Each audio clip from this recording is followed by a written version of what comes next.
In a certain hospital, the furious voice of a young man rang out, "I still want to live, I don't want to die." In front of him was a medical record listing the patient's name as Kim AC, along with a strange disease that had never appeared in history. The doctor then told him, "This is a disease never detected before, so this disease will be named after you. I'm very sorry, but you only have 6 months left to live." Kim Ai Jayak walked out of the hospital dazed as if possessed. He walked down the street, bumping into people left and right. Those who saw him like that couldn't help but wonder, what's wrong with this guy? Kim Ai Jayak ignored them and kept wandering in his thoughts. It can't be, I've been working like a beast. He ignored the red traffic light and kept walking, repeatedly asking himself, I've only just stabilized my life. And now I have to die. He walked in the middle of the road, forcing traffic on both sides to stop and honk loudly. Someone even jumped out of their car, shoved him, and shouted, "Hey, move, don't you know this is dangerous?" Kim Ai Jayak was pushed and fell, and suddenly a piece of paper flew toward him. Seeing this paper, he resented life even more. I've already been sentenced to death, how can life be this unfair to me? On top of that, it was the very day I won the jackpot. I still want to live. I don't want to die yet. I'll be content with everything I have, so please, please, please don't let me die. Overcome with indignation, Kim AC collapsed in the street, crying and screaming. Then, by some miraculous means, he transmigrated into a dried skeleton.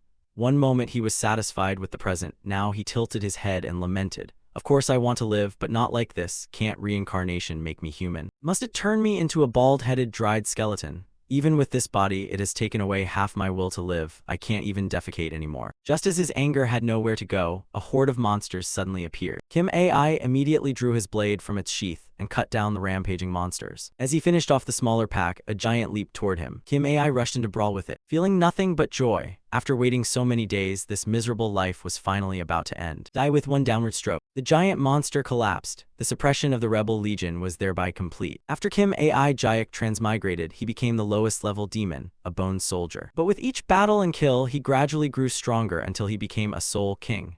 Now he had slain the last band of demon raiders and become the leader in this darkness. The feeling of being lauded by every monster as the demon king filled Kim Ai Jayak with joy. But these creatures were dull-witted and liked to sing praises, calling Kim Ai Jayak Waisa, which annoyed Kim Ai Jayak endlessly. Although he'd corrected them many times, they still mispronounced his name. Eventually, he stopped caring and only prayed they'd take care of themselves. As for the demon king like him, he went to collect his reward. He struggled like this for a single goal, to eat and defecate, to become human again. So whoever freeloads should beware of ending up like Kim AC. A while later, in the heavenly hall, the head of the giant monster was thrown down. The angels, seeing this, panicked and broke out in a cold sweat. From start to finish, Kim Ai Jayak coldly stared toward the throne. Above, 5 people were seated watching him as he slowly stepped up the stairs, and stood before those 5. Kim Ai Jayak smiled happily and said, "I've eliminated those who opposed you. Our agreement still stands, right? Keep your end of the contract and turn me into a human." The 5 angels heard this and began to excitedly discuss. "You wiped them all out. I thought it would take you at least 500 years. What madness." At that moment, one of them called a servant over and asked, "I've heard the high nobles banded together to work him to exhaustion, right?" Kim Ai Jayak heard all of this. He didn't lose his temper, kept a humble tone, and asked, "Why are you talking so much? Didn't you say if I defeated them you'd make me human?" He cursed inwardly, "I've done as you asked, you bastards." One angel smiled and said, "Can you do one more thing for us?" Hearing that, Kim Ai Jayak snapped, "Even if I am nothing but a skeleton, you should know your limits. Even if you are gods, I'm not scared of any of you." He erupted with Demon King aura and shouted, "Damn it, why do you keep forcing me to be your slave? You bastards, you want to make me do hard labor forever instead of turning me human, right?" His demonic aura filled the celestial hall. The angels, a bit intimidated, murmured to each other. Looks like he realized, "Didn't we say from the start we shouldn't use him? Why make a deal with a madman like this?" Hearing their discussion, Kim Ai Jayak flew into a rage and cursed, "Do you only know how to give orders? Apart from summoning and binding spells, you lot can't do anything, can you? I see, so that's why I wasn't sealed. On top of that, I was reincarnated into a body with the same name as mine." The more he thought, the more pleased he became, grinning to himself. "Those idiots act as if they're so grand, yet they were careless and failed to seal me." As he laughed, the maid took the chance and thrust a feeding bottle straight into his gaping mouth. Kim Ai Jayak struggled desperately, but 2 servants held him fast, preventing any resistance. After drinking for a moment, he thought in surprise, "Is this vegetable juice? Now I'm really done. Are they trying to kill me with this disgusting mixture? I barely managed to become human. Besides, there's something slightly off inside my body." As soon as he thought that, his eyes blurred and shut. leaving only the sinister faces of the two servants looming in his memory. Outside the holy nation of Helen, in the Middle Eastern temple, a bishop was walking along cheerfully. He sneered inwardly, thinking, that child is probably finished by now. Suddenly someone approached from behind and asked, "You seem pleased, bishop." This person was the emperor, father of the holy nation of Helen, Alexander HCF he. At his sight, the bishop immediately bowed and said, "Hail the son of the empire." Hiola asked indifferently, "What is a bishop doing here?" He smiled brightly and replied, "The Joshua family has come to pay respects to the chosen saint. You know the Holy See cannot ignore the saint." Hiola smiled and asked further, "I understand. Since this concerns the saint, you should meet them in person, right? If any mishap occurs after handing the saint over to the Holy See, it would be unfortunate."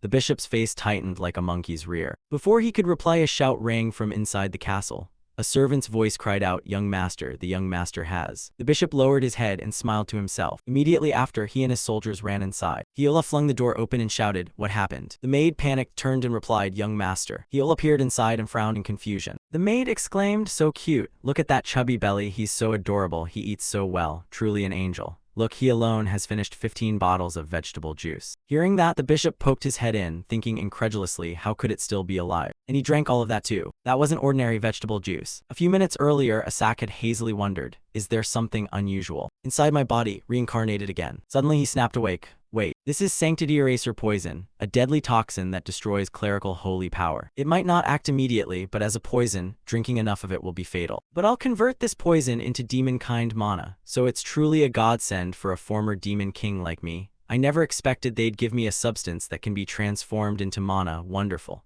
I'll suck up all of this magical baby food. So AI Jayek finished the bottle and shouted, "If there's more, bring it and I'll drink it all." The maid, a little frightened, probed, asking for more now. Why do I suddenly feel I understand what he's saying? The male servant then brought another bottle, awkwardly saying, "Of course the more you drink the happier we are. After all, the poison, the vegetable juice won't act immediately." Isaac gave that servant a thumbs up, savoring it. "Excellent, for the victory I will absorb all this mana. I don't know who put this here, but you did well. Now what I must do immediately is leave the world of consciousness and step into the subconscious, and go to its deepest place, the world of origins where the mana core is formed, and can be entered." Isaac leaped and danced. After all, he's safe here. After a while of playing, Isaac got down to business. His small hands rose and he murmured, "Now focus, I'll condense the mana I've absorbed into a mana core. I'll need a mana core to use magic, so if I want to cast spells in the future, I must do this." As he spoke, the light in his hands flashed. AC shrieked, "Ah!" A magical explosion. After the light dimmed, AC slowly opened his eyes and said, "Wait, this is a mana core.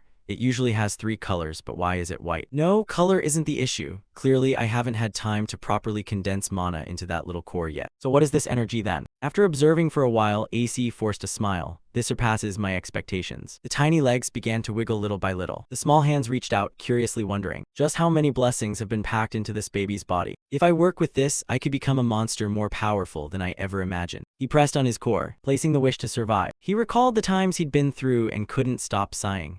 The deepest, desperate desire carved into his soul, survival. His will to live was so strong it would drive him mad. That was the origin of how I became the long dry demon king. And with that, I was able to create original, special spells and skills. Moreover, I successfully inherited the pile of magic inside this body. While in the real world, AI Jayek lay motionless, making the two servants worryingly ask each other, "Is he dead? Check him." But before they could check, Isaac pointed straight up and the male servant cried out in horror, "Ah, he's alive." Then both of them sighed in relief when they saw Isaac just pointing around like a normal baby. Suddenly, AI Jayek opened his mouth and screamed, "Another bottle, give me a stronger dose." Back in the present, Hiola also sighed and told the servant, "Thank goodness, nothing happened."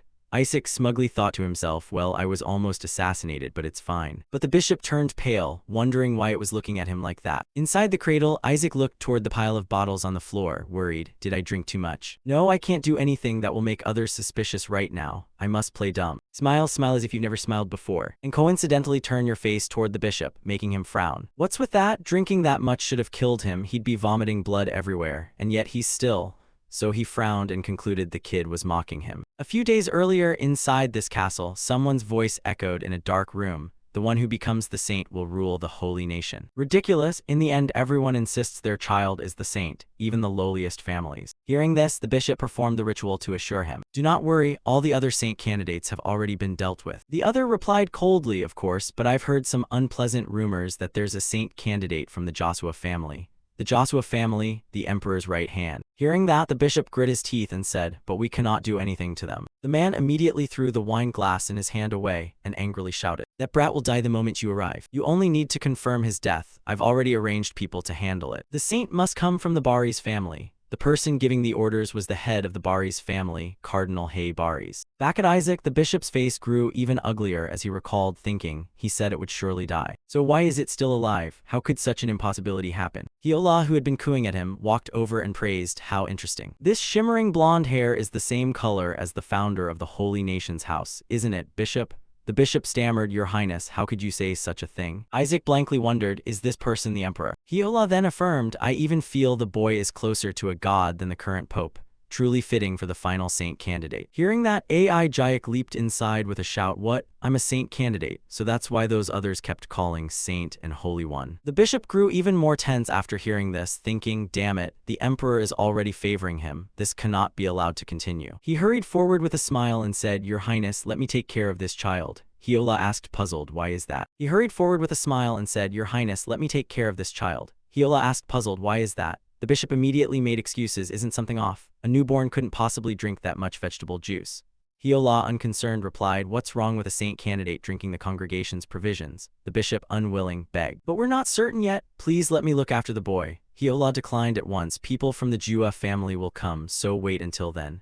Meanwhile, AI casually hugged the bottle, thinking, "I'm a demon king and yet a saint candidate. How could this happen?" While thinking, he suddenly burped a puff of magic. Isaac quickly covered his mouth, silently cursing, "Damn, that's the dark mana I haven't finished digesting. Has anyone seen that? Fear summons what it fears." Just then, the bishop seized the opportunity to speak up. "Your Highness, I seem to have sensed a dark mana emanating from this child, which looks suspicious, looking at his face." Isaac swore inwardly, "That bastard, has he detected it?" Without hesitation, the bishop declared loudly, "This child might just be a failed candidate with mana. I must report this to the inspector immediately." Hiola angrily shouted, "What the hell? How dare you say that about a precious saint candidate?" The bishop ignored him and insisted, "You needn't worry. The pope has his eye on the Bari's family's candidate to be the next saint." Hearing that, Hiola's face darkened as he thought, he wants the child from his own family to be the saint? How shameless.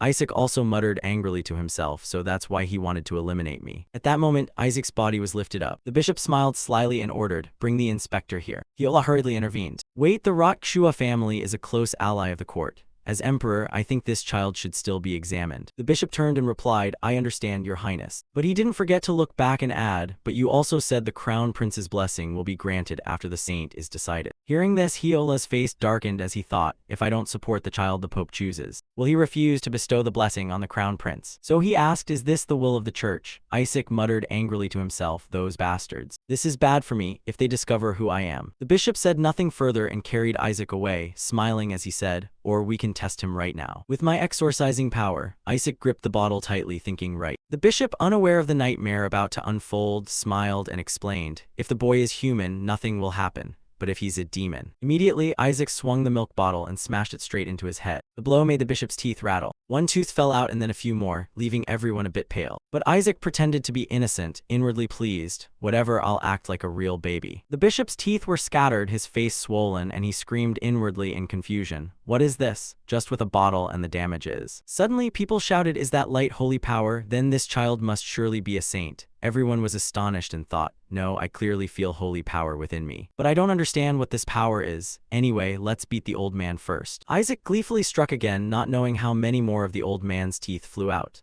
Isaac shouted, "Grandpa, let's see what you can do to me, you dog." Still not satisfied, he kept swinging the bottle, hitting the bishop so suddenly he couldn't react, beating him until he coughed up blood, leaving only the scent of dark mana. Yet the crowd, blinded by the holy power, rejoiced without restraint. After a while, Isaac smiled innocently again, thinking, "I'll use an enhancement spell to harden this bottle, then pretend to be an innocent baby. How's that, you dog?" The bishop was beaten to the point he couldn't stand, but the people cheered. The bishop has been impressed by his holy power. Someone else noticed the auras around the bottle and wondered curiously, "What is this? Though it's weak, whenever I use dark mana there's a bit of holy mana accompanying it. These two are completely opposed, how can I use both? It must be related to that white mana core." While they were still observing, the bishop snatched the milk bottle, threw it forcefully and barked, "I swear on everything, this child is a heretic. An exorcism must be performed at once." Hearing him, Isaac wished he could hit him some more and muttered helplessly, "You stubborn bastard, you think I don't have a way to make you die." He reached into the bishop's robe, murmuring penitent words, "I don't want to do this either." He grabbed an arm and then exclaimed, but it seems you have something interesting here. He pulled out a bandaged section of arm, and demonic energy filled the air. The bishop horrified. This is a remnant totem of a high-ranking demon, an item that can absorb the powers of demons of the same kind. He always kept it on him in case demons pursued him. Isaac looked at the arm smugly. The bishop was bewildered. How does this kid know about it? Before he could react, Isaac threw the arm away, and it fell into a corner blocked by the crowd. Isaac muttered, "Look closely, you dog. If you keep an eye on me, don't blame me." No sooner had he finished speaking than the cloth wrapping the arm came undone. Isaac snapped his fingers, and the arm immediately transformed into demonic energy and swelled. The crowd shouted, "A demon. Why has one appeared here?" Hiola looked at the bishop in horror and barked. "Bishop Masa Buret, explain yourself. There's a demon in the cathedral. Have you lost your mind?" The bishop tried to argue. "Can't you see? This child just pulled out a totem." Hiola grew angrier and snapped. "A totem is an item tied to dead demons. How could it instantly resurrect a demon? Everyone hear this. Protect the child from the evil demon and that bishop." The soldiers received the order and rushed in, tearing Isaac away from the bishop's grasp. Isaac was carried off but looked back to taunt the old bishop. "Serves you right, you hateful mutt." Then he stared at the demon restrained by the soldiers, curious to see how powerful the bishop really was. But the demon, upon seeing Isaac, suddenly went berserk, murmuring, "Saint." It lost control, roaring, "Kill the saint," and lunged to try to kill him. Isaac was left dumbfounded by the scene. A few soldiers rushed in to stop it, protecting the young master. Isaac twisted his face in confusion and thought, "What's wrong with it? I resurrected it. Why is it targeting me?" But thinking of the holy knights nearby, he clicked his tongue. No worries. Yet the bodyguards were knocked away by the demon. Isaac turned back suspicious. Are they really holy knights? The demon kept charging, shouting, "Kill the saint, save the imprisoned king." Fortunately, a soldier leapt forward in time and grabbed it. Isaac decided he had to stop it himself. Surely no one would notice his mana amid the chaos, right?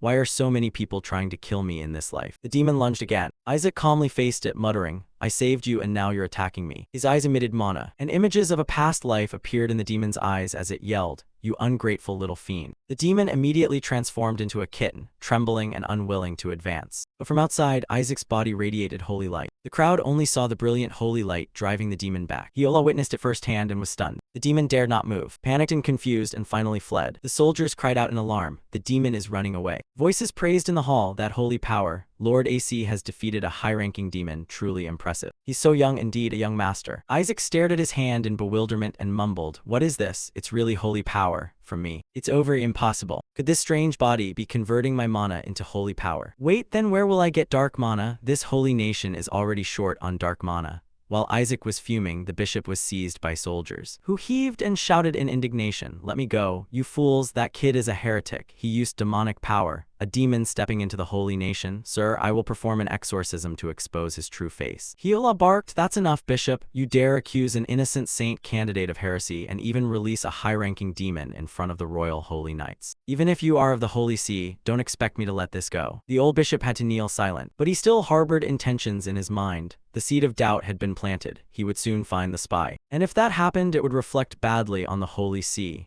Even if he had to pay with his life, he would save his family. So at the very least, he had to eliminate the saint candidate. Thinking it, he immediately summoned an illusory large wolf behind him, aiming straight for Isaac. Isaac thought impatiently, this stubborn old man has finally shown his true colors. Does he really think he can kill me with such a weak attack? While he was thinking, the wolf suddenly vanished. Isaac was shocked. Wait, am I completely out of mana? At that moment, a graceful sword shot through, gently cutting the wolf's throat. A young man with a somber face stepped forward and growled, "How dare you lay a hand on the descendants of House Joshua?" He wore a blue cloak, and his appearance made the crowd recoil in fear. That's a knight of House Joshua. The one who acted was the seventh son of House Joshua, Rajas Rasua. Rai pointed at the bishop and shouted, "Arrest this bishop immediately." The soldiers lunged. The old bishop screamed, "Let me go, you Joshua dogs. How dare you touch me?" Isaac rubbed his chin and thought, wait, Joshua.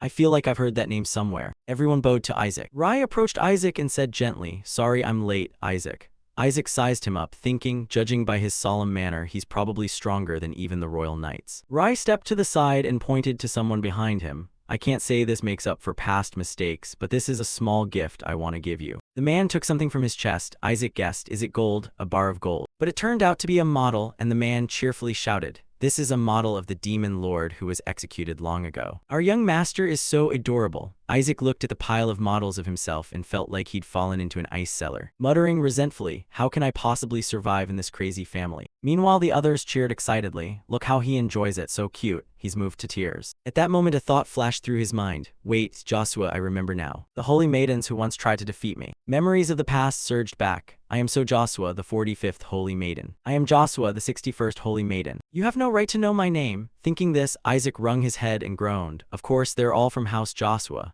Damn it, not only am I a saint candidate, I'm born into a family of holy maidens. What sins did I commit in my previous life to deserve this? Just then the bishop's voice rang out. You damned people! The crowd immediately turned to look. The soldier in charge of restraining him barked, how dare you, shut your mouth. The old bishop continued to bellow, I knew you were heretics. Where did you pick up that creature, you fiends? I will expose your true identity. Rai drew his sword at once, but the old man kept screaming. It's unbelievable that you dared bring that monster with you like this. Has House Joshua decayed so much? I will annihilate House Joshua, you lot. He hadn't finished speaking when a sword sliced his throat. Rai coldly looked at him and retorted, you should be grateful for the compassion of House Joshua. That's why we didn't cut off your head. Watching that, Isaac approved. This one seems useful, huh? Willing to attack the bishop just for slandering his house? If he had a good reason, he might even dare attack the Holy See itself. But before he could watch long, the soldiers carried him away, coaxing, young master, you don't need to listen to those words. You only need to see and hear good things. AI sighed helplessly. These stupid people, damn it, none of them are useful. Suddenly, he glanced at two people among them and remembered the Joshua luminaries. They had once been extremely formidable enemies. Even my former subordinates shudder at the mere thought of the Joshua luminaries. With matters settled, Rai departed, calling back to Hiola, I will not forget this debt of gratitude. Hiola replied, speaking of which, could you speak with your house lord about the royal family's wish to raise this child? Rai immediately stopped and glared at him threateningly. Your Majesty, please don't joke. But AI Jayak heard and was delighted. Am I being noticed by the royal family? Hiola remained calm. Both internal and external forces will target this young master.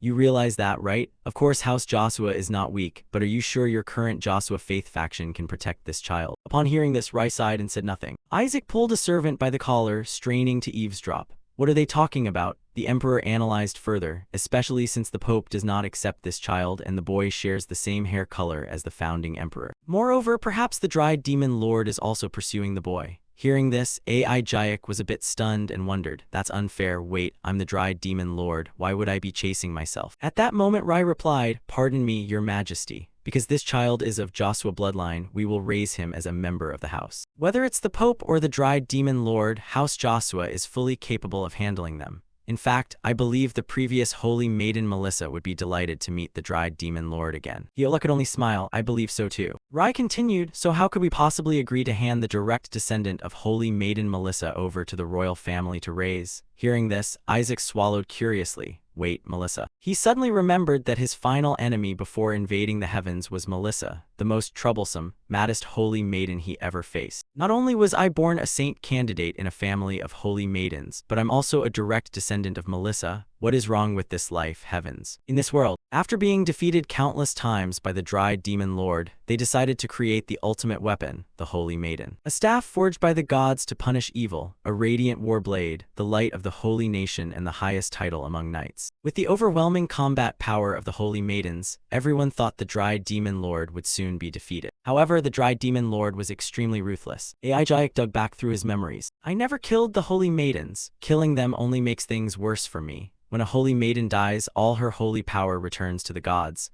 They then use that holy power to nurture future holy maidens. However, the final holy maiden, Melissa, was truly powerful. I nearly died at her hands. I never expected Melissa to be my ancestor. Rai admiredly said, the holy maiden is an existence that desires nothing more than the death of the dried demon lord.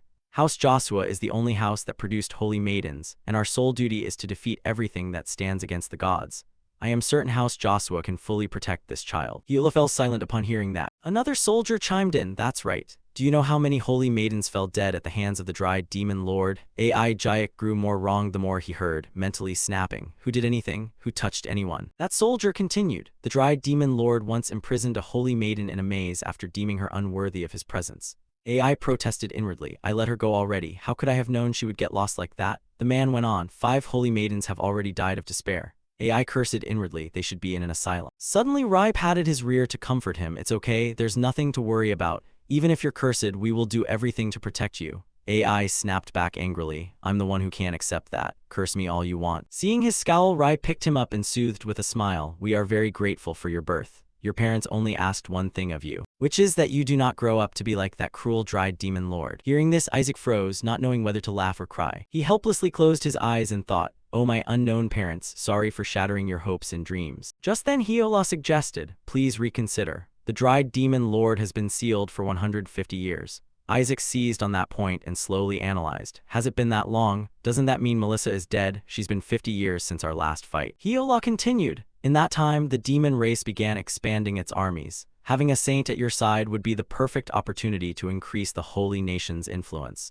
Therefore, this young master is very important to the royal family. However, there is currently no holy maiden in House Joshua. It's been over a year since the holy maiden who gave birth to this child disappeared along with her husband. Once again, shock, my mother is a holy maiden. Rai objected immediately. Even if my brother isn't here, the matriarch is still very strong. House Joshua can absolutely protect this child. AI Giant clutched his head and complained, I thought nothing could surprise me anymore. What could be more surprising than my mother being a holy maiden? Wish granted, Hiola added, didn't you say Lady Melissa is currently out hunting the dried demon lord's followers? Rai replied at once, she will return soon. The matriarch will certainly be delighted to meet her grandson. Isaac angrily cursed inwardly, hey, she's been alive for over 200 years, why won't she just die? Hiola continued, it will still be some time before Melissa returns. Then he noticed Isaac's odd expression and asked, the child seems worried, right? Is he all right? Rin immediately said, the boy will be fine soon. But only Isaac was bitterly screaming inside. You think I'll be fine soon? While my eternal enemy is still alive and grinning like that, the moment Melissa finds out I'll be burned at the stake.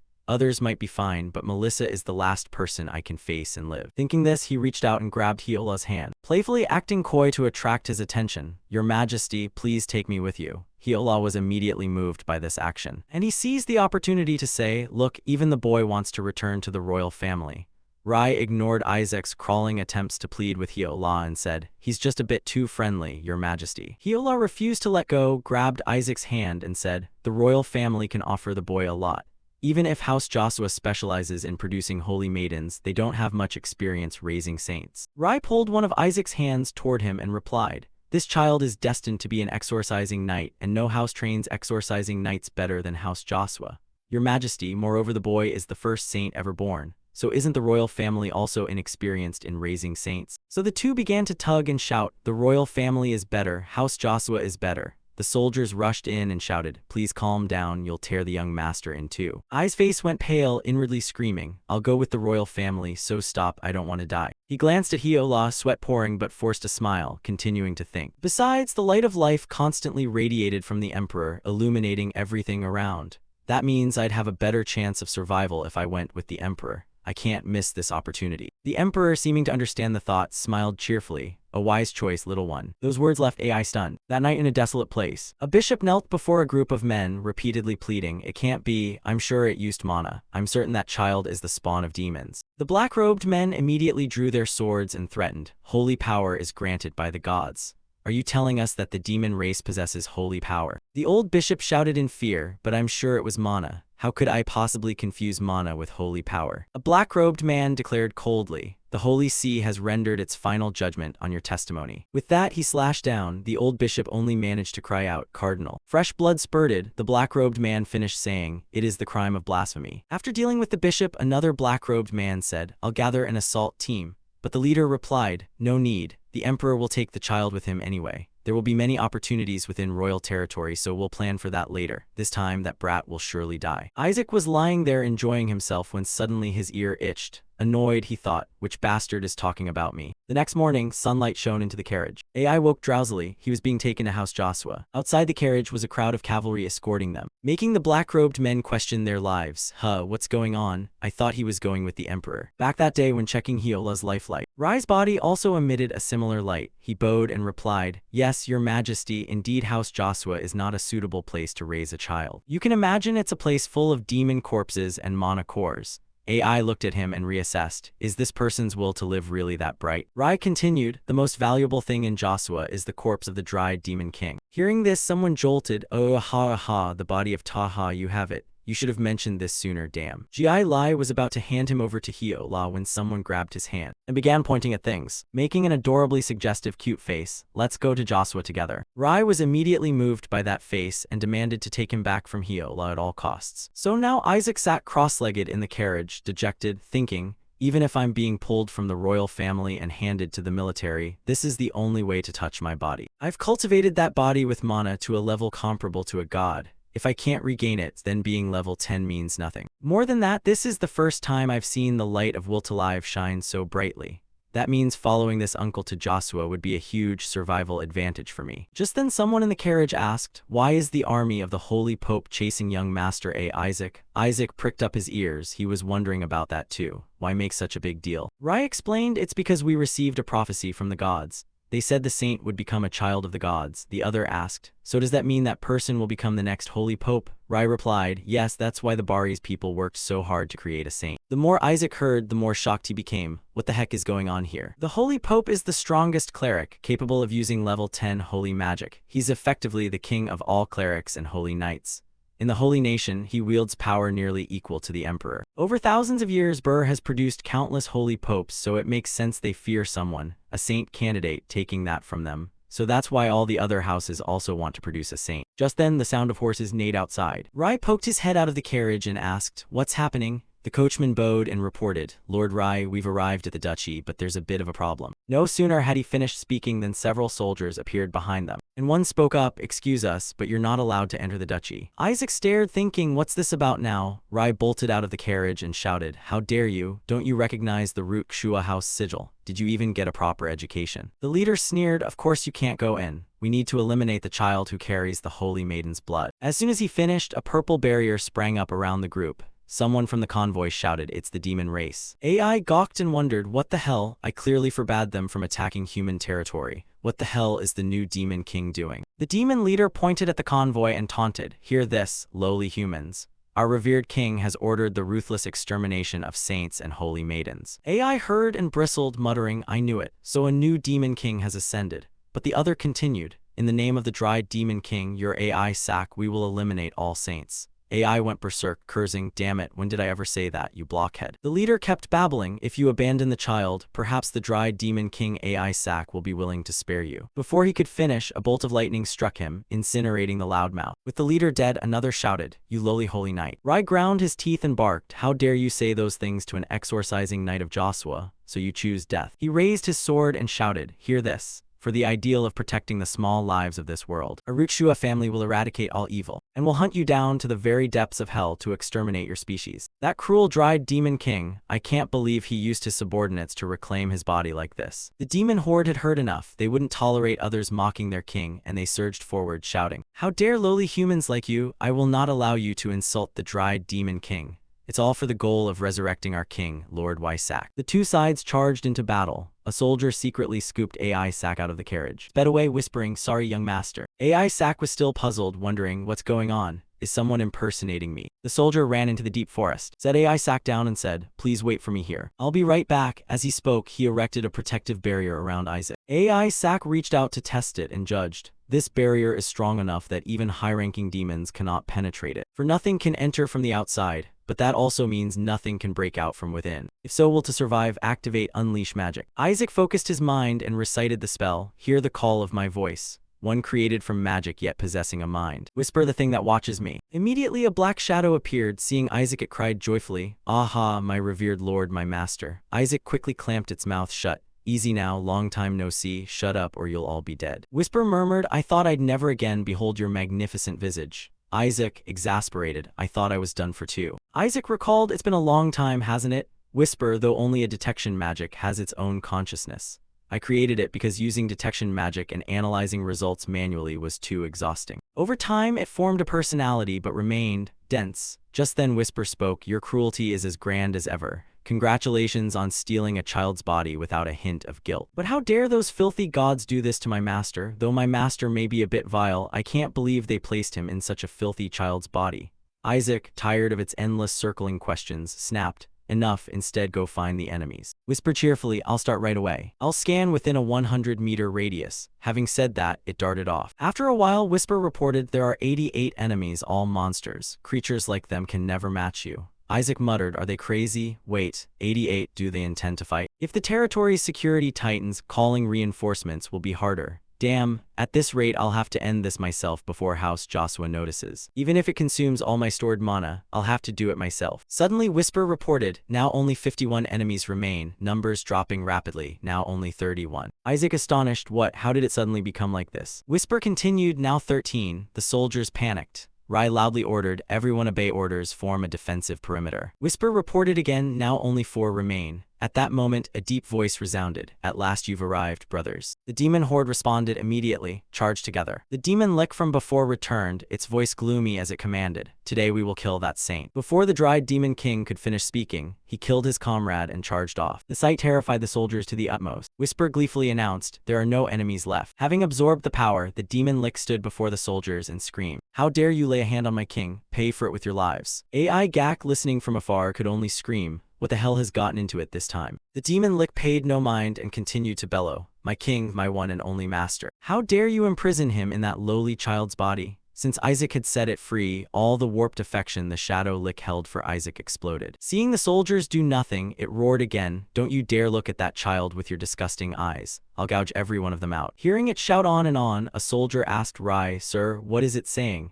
The humans couldn't understand because it was speaking a different tongue. Whisper chuckled merrily, wow, it's chaotic out there. Isaac fell silent, thinking, it seems that bastard has already discovered I'm the dried demon king. Praise for his loyalty. But what are you trying to show off? On the other side, after a moment of language confusion, Gi Lai commanded the soldiers to charge. All knights ready for battle. AI Sack, locked up and furious, screamed, ba ba ga ga, stop interfering with my life. That gigantic mana core. A soldier, hearing his babbling, turned to soothe him. Young master, please wait for us a moment, we'll handle this quickly. But he didn't understand while the demon lick did. It rejoiced and cheered, hee, my master has recognized me. The guiding light has recognized me. This sight struck fear into the soldiers. Lord Gi Lai, that demon is showing hostile intent. In the next second, the demon lick ignored everything and lunged at Isaac, howling, I'm coming right away, my lord. Rai was caught off guard by its sudden action and barked indignantly. That lowly creature is rushing toward Isaac. The closer it got, the angrier the demon lick became, snarling, you filthy knights, how dare you lock him in that filthy thing. AI inwardly pleased, good, it's noticed me, I can't let my mana core be destroyed. He then shouted, Naba, break through that protective layer. The demon lick's eyes immediately flashed a cold light. It focused all its strength on the barrier and roared, I understand your meaning, my master. Seeing this, the people screamed in terror, young master, the barrier has. AI Sack grinned smugly. He grabbed the demon lick's hand and praised, well done. Now you've calmed down, go rest. The demon, not understanding what was happening, had its magic forcibly drained. It reverted to a hand and confused asked, Master, why? Rai's people had by now rushed over, but seeing Isaac feign innocence, they guessed the boy had tamed that demon as a familiar. Hearing this, the earlier soldier picked him up and praised. He managed to familiarize that demon on his first try. Isn't that wonderful? That's a holy ritual only the holy maiden or the cardinal can use. But AI Gak alone knew that wasn't a holy ritual, it was me using mana. Rai watched from afar and assessed, that's certainly a sanctified ritual for familiarization. Although it's a very powerful holy rite, why can I sense no trace of holy power from the boy? The soldier replied, it's like a person's strength revealing itself in danger. Besides, that thing rushed straight at the young master. Surely the shadow lick's instincts warned it of danger, so it tried to eliminate the source. Our young master is incredible, isn't he? I can be certain of that. I guarantee the young master will become a saint. Rai froze as he listened to the analysis, then reconsidered thoughtfully. He's not wrong, even demons tracked this place because of the boy. Even if the boy isn't a saint, he clearly has some special power. Still, why must it be a little boy? Because of the dried demon king's curse, Joshua's son will. Suddenly that soldier's voice rang out. I've made my decision. I will protect Isaac's future, the one who will become Joshua's future, as captain of Joshua's pure order. Rai was stunned when he heard that. After a moment he smiled wryly. I see it was my own foolishness. I only feared the dried demon king's curse, but this child will surely bring honor to the name Joshua. He went over, lifted Isaac up and joked, let's go home, Isaac, your uncle will teach you many things. You have innate talent, so I'll raise you to be a great holy knight. Isaac smiled inwardly. It's fine if I don't become a holy knight, just give me my body back when we get home. Suddenly Rai added a cutting remark. Although your lifespan may be short, I will do everything I can to save you. Your name will be famed across the continent. AI Gak heard this and thrashed, screaming, ba ba ba, wait, didn't you just say something rude? Seeing him like that, Rai asked, I know you'll love it. Isaac muttered angrily, no way. Anyway, Rai continued, when we get home your uncle will teach you how to curse that hateful dried demon king. Hearing this, Isaac cursed out loud, damn it, those Uiha. I mean damn those Joshua. A few days later in the duchy of Joshua, the carriage carrying Isaac arrived. A series of grand structures like statues appeared, alongside castles packed closely together throughout the duchy. This inevitably made AI Gak jealous. Those smug bastards, demons get beaten to pieces by them, yet they live in such luxury. How much money did this pile cost? Damned capitalist world, my demons work like beasts to fetch food for their young. Then Whisper flew out and jabbed, my master, this place is worlds apart from our shabby palace. Just selling a few of these statues would buy us 10 Demon King palaces. AI snapped back bitterly. I know, shut up. Suddenly Rai lifted him up, laughing. This is the Rochua family's residence, Isaac. The origin of the continent's demon hunting crusade. Look, when you grow up you'll be like those children. The children Rai showed Jack were furiously pounding a scarecrow and shouting, Die, dry demon king, I will destroy you. That demon king. You lowly thing, hurry up and die. Tearing you to 100 pieces wouldn't be enough. Die, demon king, die you. AI Gak sighed and wondered inwardly, what are you teaching these kids, these fanatics? But then he reconsidered, whatever, I'm already infiltrated into the holy nation. Soon I'll burn the emperor alive and turn this place into the Isaac Empire. Whisper chimed in, what's with you? You're the dry demon king, but you're bothered by kids at play. So petty, ashamed, Isaac snapped, shut up and scout the area now. Whisper immediately obeyed and departed. After a while, it reported back to Isaac with a building full of markers. Isaac shouted with joy, fantastic, these are all monocores. There are so many. Whisper marveled in reply, this is the first time I've seen so many monocores gathered in one place. Just how many demons have they killed? At that moment the carriage stopped and the coachman called out, we've arrived, sir. Rai set Isaac down and quickly ordered, prepare rooms for me. Isaac will stay with me. The butler, awkward, began, you see. Sorry, Lord Rai, we've received orders to take young Master Isaac to the annex. Rai asked, puzzled, the annex, why? The butler replied unpleasantly. The fifth young master said that young Master Isaac must never be allowed into the main house. Rai immediately snapped angrily. He wants to send Isaac to that cursed place to let the kid die or what? Isaac nonchalantly thought, this family is ridiculous. I knew this since I was rolled out as a baby. The Joshua clan is collapsing. Rai held back for a moment then said, my brother is doing something pointless. Isaac agreed, yes, if I have the right to live in the manor, why should I be sent to the annex? Whisper piped up sarcastically, but the monocores are in the annex, right? Instantly Isaac demanded to stay in the annex, but Rai grabbed him and pulled him away, shouting, I won't allow my nephew to stay in that haunted place. Come to my room, Isaac. I'll read you the Bible story of the battle between the holy maidens and the dried demon king every night. After that I'll tell you the exorcism methods used specifically against the dried demon king.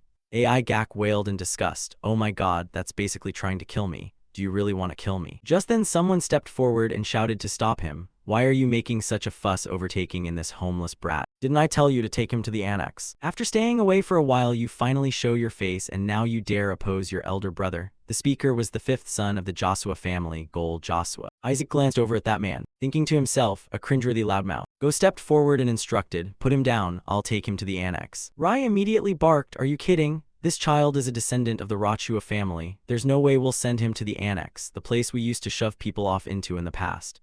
Isaac glared at him, thinking, that rude bastard must be on the side that doesn't welcome my presence. Rai shouted, move aside, I still have to tell my nephew the story of the dried demon king's purification. Isaac inwardly grimaced, fine, put me down or take me to the annex, whatever. Suddenly Go pointed at Isaac and joked, hey, since when did you start liking children so much? Then he sneered, a descendant of that turd. Isaac, looking at the man's face, groaned, I kind of like that he wants to take me to the annex. But what's wrong with this jerk? Is he a cleric or a thug? Oh well, I'll just go to the annex and absorb my monocores there. Suddenly, Zolai stepped back and scolded. Do you think I don't know why you want to send my nephew to the annex? You want others to think the boy is cursed so they'll keep him away from competition, right? Isaac, hearing this, was shocked. What? Wait, that's not true. I still have to protect this family, then become a saint and eventually the holy pope. Most importantly, I must take revenge on those damned divine beings. Go taunt it again. If you don't want others to think that, then stop doing things that make them think it. I heard a demon escaped from this child's body. Maybe he's already cursed. The soldiers accompanying Lai immediately shouted in protest. That's not true. Young Master Isaac helped defeat that demon. Being targeted by a demon from the start already proves how important he is. Yes, he possesses the holy power of a saint. Hearing them, Go burst out laughing. Ha ha, I'm moved to tears. How much effort did you put into covering up this piece of trash? Don't play games with me. If you call it the next saint, then show me its power. As Gojul finished speaking, Whisper leapt out and taunted Ajak. He wants to see your power. Summon a meteor for him to see. AI Sack snapped angrily. Meteor my ass. Suddenly Go had an idea and said, right, if you're calling it a saint. Then have it try on that tree over there. The symbol of our house, why not have it revive the thing the family had loved? That sacred tree died from the dark mana of the demon clan. If it truly has what it takes to become a saint, then at least it should be able to revive that tree, right? Of course, only if it's really a saint like you claim.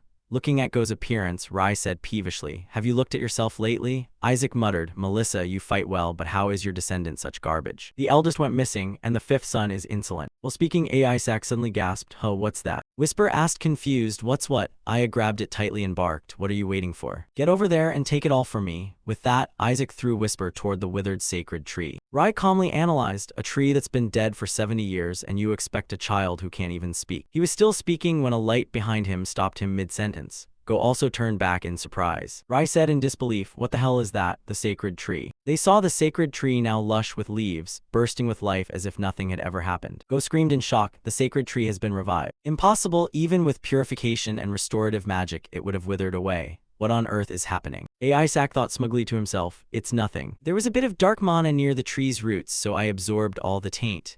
Just then Whisper flew back out of breath, reporting, I've absorbed all the mana there, I'm full. The blonde soldier ran up and cried, Lord Rylai, how did that tree? What did you do? Rai replied calmly, I did nothing. The soldier wiped sweat and gasped, then could it be? Isaac turned and yelled at Whisper, it's all mana, such a waste. Whisper moaned miserably, now what, do you want me to puke it all back up? Before Isaac could answer, the soldier shouted, then it must have been young Master Isaac. The soldiers joined in chanting. Go forced a laugh and denied it. Nonsense, no one in this family has ever been able to heal that tree. How could this brat do it? Right, someone must have helped him. Right, it must have been Rai, but no one listened to him. Instead, they tossed Isaac into the air, praising, as expected of the young master, first exorcism, now purification. Seeing no one paid attention, Go clenched Rai's sleeve and demanded, you did this, didn't you? Rai, puzzled, what do you mean? Go, furious, lunged forward, grabbing Rai's collar and shouting, you must have received help from the saintess.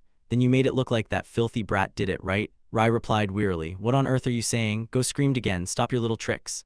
Rai retorted, how could I have met that missing saintess? The scene made the cheering soldiers falter. AI sneered inwardly, Melissa, you should focus on managing your family instead of hunting demons. Your clan is a total mess. Yet the man called your brother doesn't resemble Melissa at all. Actually, it'd be more believable to say Joe is Melissa in disguise. Suddenly Whisper offered, what about the second brother? Aya punched his fist and blurted, oh, I think he looks more like that damn Pope. Over here Go, still angry, snapped, don't play dumb. Do you think I don't know you brought this kid back to make him the next saint candidate? I didn't expect you'd use such dirty tricks when our family already has a saint candidate. Isaac was curious, there's another candidate in the family, and that rude bastard wants that candidate to win. Whisper chuckled, looks like you'll have to compete with that person. But you don't seem bothered at all, do you? AI said, don't you think that candidate would be cruel too if that bastard supports him? Defeating him would be fun. Whisper agreed, that makes sense. After being yelled at, Rai snapped back angrily, so are we just going to ignore the boy? He's our nephew and the son of the eldest. He has the right to lead this family. Go laughed derisively, nonsense eldest. He ran off while the family was in danger. You even want to bring up that eldest brother, the one who only just told us this kid exists? Seeing them argue again, Isaac thought, so this is why I'm discriminated against. What a wonderful life. Whisper complained, you can't be so indifferent about your own life. At that Go smirked, aw, but this kid is still the saintess's son, right? He might just be a bastard child of the saintess that we brought in from outside. After all, she's a saintess, but you can't be certain he's our brother's child, can you? I guess his face looks decent because he resembles that woman. If it's beneficial to the family, I think we could sell him to preserve the bloodline. As soon as he said that, Gi Lai lost his restraint and punched him full force in the face. Go howled in pain. Are you crazy? Did you just hit me? R coldly barked. Do you think you can get away with saying that nonsense? The soldiers were startled again while AI was delighted. Yes, brothers should spar now and then. It helped me learn some useful information. Seeing Rai unwilling to stop and continue attacking, the soldiers hurriedly intervened, pleading, sir, you mustn't do this, stop them. AI grew more amused. The more chaotic this family, the easier it'll be for me to take it over. This damn family is collapsing all on its own already. Whisper mocked Isaac's face. Come to think of it, if this family falls apart, won't you be done for too? Has your brain shrunk inside that baby's body? AI snapped, shut up. A while later, inside the family's main house, AI sat sullenly at the large table, staring straight ahead, grumbling inwardly, this drags on forever, it's so annoying. In front of him, a group was holding a meeting, discussing another brat. What should we do with this kid? Isaac thought irritably. Not a single person in this damned family is sane. They sure know how to treat an heir. They continued arguing that since we took in and raised that country girl to be a saintess, at least she shouldn't have given birth to this useless son. She isn't worthy of being a saintess. AI grew more sour. Are you all insane? That's going too far. Suddenly a woman's voice rang out, and everyone fell silent. Rai, we've decided to raise this child in the annex to avoid attention. The speaker was the family head's second wife, acting matriarch Henna Joshua. She looked at Rai, who remained silent, and demanded, "Why did you allow this child to come here?" Isaac wondered incredulously. Is she openly showing hostility? She's surely the one behind those trying to push me to the annex. Go, his face still bandaged, snarled, "The acting matriarch is asking you, answer her."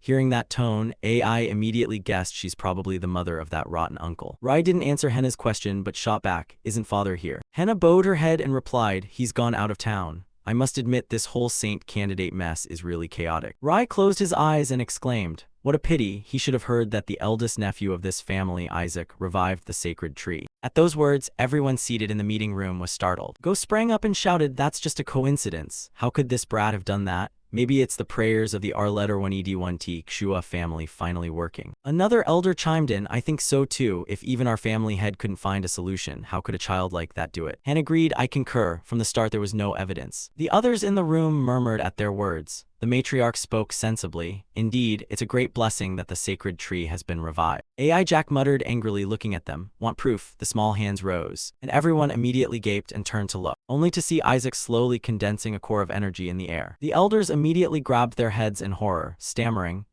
this is the energy of the sacred tree." AI raised his hand triumphantly. "Look closely, surprised, you clueless fools." After a moment the group calmed and one person suggested, "It seems Isaac has removed the corrupting mana that was devouring the sacred tree." The opposing elders, sweating, said, "What? There was mana on the sacred tree, but a newborn could remove it." Those in agreement replied, "Isn't that the most reasonable explanation now? The boy directly formed a physical manifestation from that mana right before us." "That's true, but even if this exorcism method worked, it's certainly not simple.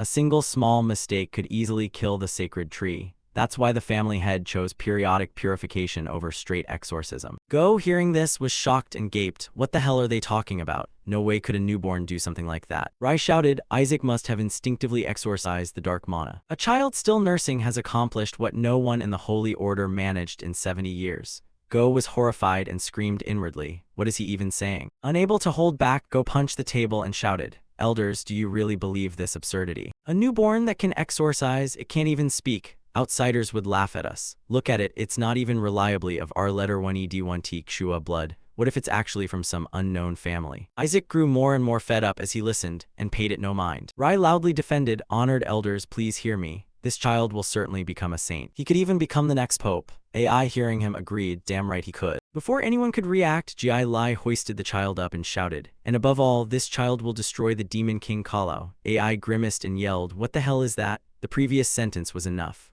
"Always talking about killing me, what's with that?" Hearing this, the elders shouted, "The demon king Kalau, that vile creature." Han smirked, "You're digging your own grave, Vila, aren't you?" She replied, "If you're that confident, why don't we put it to the test? I request permission to use the reliquary vault." At the same time, in the northwest lands of the holy nation of Helen Haklam, a demon had just been decapitated by a single blade. Amid the gloomy land and piled corpses stood a man. After clearing the demons, he sheathed his sword and scoffed, "This place is nothing special." Suddenly a soldier approached, knelt, and said, "Greetings, master." He didn't turn but asked, "What's the matter?" The soldier reported, "Your family's representative has requested to use the reliquary vault, sir." He walked off, replying, "I already said the Holy See is not allowed to use it." The soldier answered, "This isn't the Holy See's request. Your grandson successfully revived the sacred tree, so the acting matriarch wants to see if the child is worthy of being a saint." Hearing this, the man was slightly surprised, turned and asked suspiciously, "What do you mean? Why is there a saint in our family? I won't allow Thatonly a saintess can survive going in there. Tell them to avoid unnecessary conflicts, no exceptions." This man was the head of the Joshua family, Jai Roswa. Suddenly another voice rang out, "Tell them to go ahead." Who just spoke? Right, revived the sacred tree, isn't that impressive? This was the female head of the Joshua family, former saintess Melissa Joshua. She continued, "Since the reliquary vault has been opened, why don't we put all the saint and saintess candidates inside?" The soldier exclaimed in alarm, "What? But if we do that, what if a child from another family seizes some priceless item from the vault?" Melissa smiled and replied, "I hope so. Even the best saintesses of past generations couldn't take anything from that vault. Maybe if someone does retrieve an item, they could find the Demon King callout and slay him. In that case, we should reward that person. She ordered, tell them that whoever brings out the finest relic from the vault will receive a reward even the Pope couldn't buy. That person will receive the Joshua family's heirloom and be personally taught the family's secret techniques by me. Any child who succeeds in taking it will have whatever they desire granted by me. The reliquary vault is a place that not only stores relics but also safeguards an ancient secret technique thousands of years old. Over generations, saintesses have guarded the vault. Thus, the Joshua family is commonly regarded as its steward. Because only children under 10 may enter, the vault is often used as a ritual for saintess candidates. At age 1, these children go inside and choose an item. People predict what kind of power the saintess will receive based on the item the child brings back. However, the vault is extremely dangerous. Even saintess candidates face life-threatening risks when entering. After numerous accidents, the reliquary vault was sealed off. On this side, Whisper laughed and said, "Let's see if my master can survive and bring back a treasure." AI Jack scowled and snapped at him. "Why are you narrating that?" Whisper asked again, "But you are looking forward to it too, aren't you, master?" Ajak agreed. Of course, Athese, the corpse of the Demon King callout, is in there. Seeing his sinister face, Whisper gave up and listened in silence. Suddenly, a hand lifted Ajak up as a voice said, "Are you excited, young master? The matriarch has opened the vault to all the candidates. All descendants of the 5 noble families will come. Even that damned family of the Pope will attend, but I'm sure you'll win no matter what happens." The soldier tossed Jack up. Whisper sighed. It looks like they're making a big deal out of this. AI Sack felt a little uneasy inside. Good, the more people there are, the easier they are to distract, so it'll be easier for me to reclaim my body. Suddenly, Dulai picked him up and warned, "Be careful, Isaac. The demons captured from the battlefield will be guarding it." Isaac was slightly startled, thinking, there will be danger because demons are guarding that place. If they catch you like that, they're probably only level 6. I just need to use overwhelming force. But before he could finish that thought, Dulai doused him with cold water. Level 8 demons aren't easy to deal with. The soldier beside him added, "Still, that level 9 dragon is probably the worst."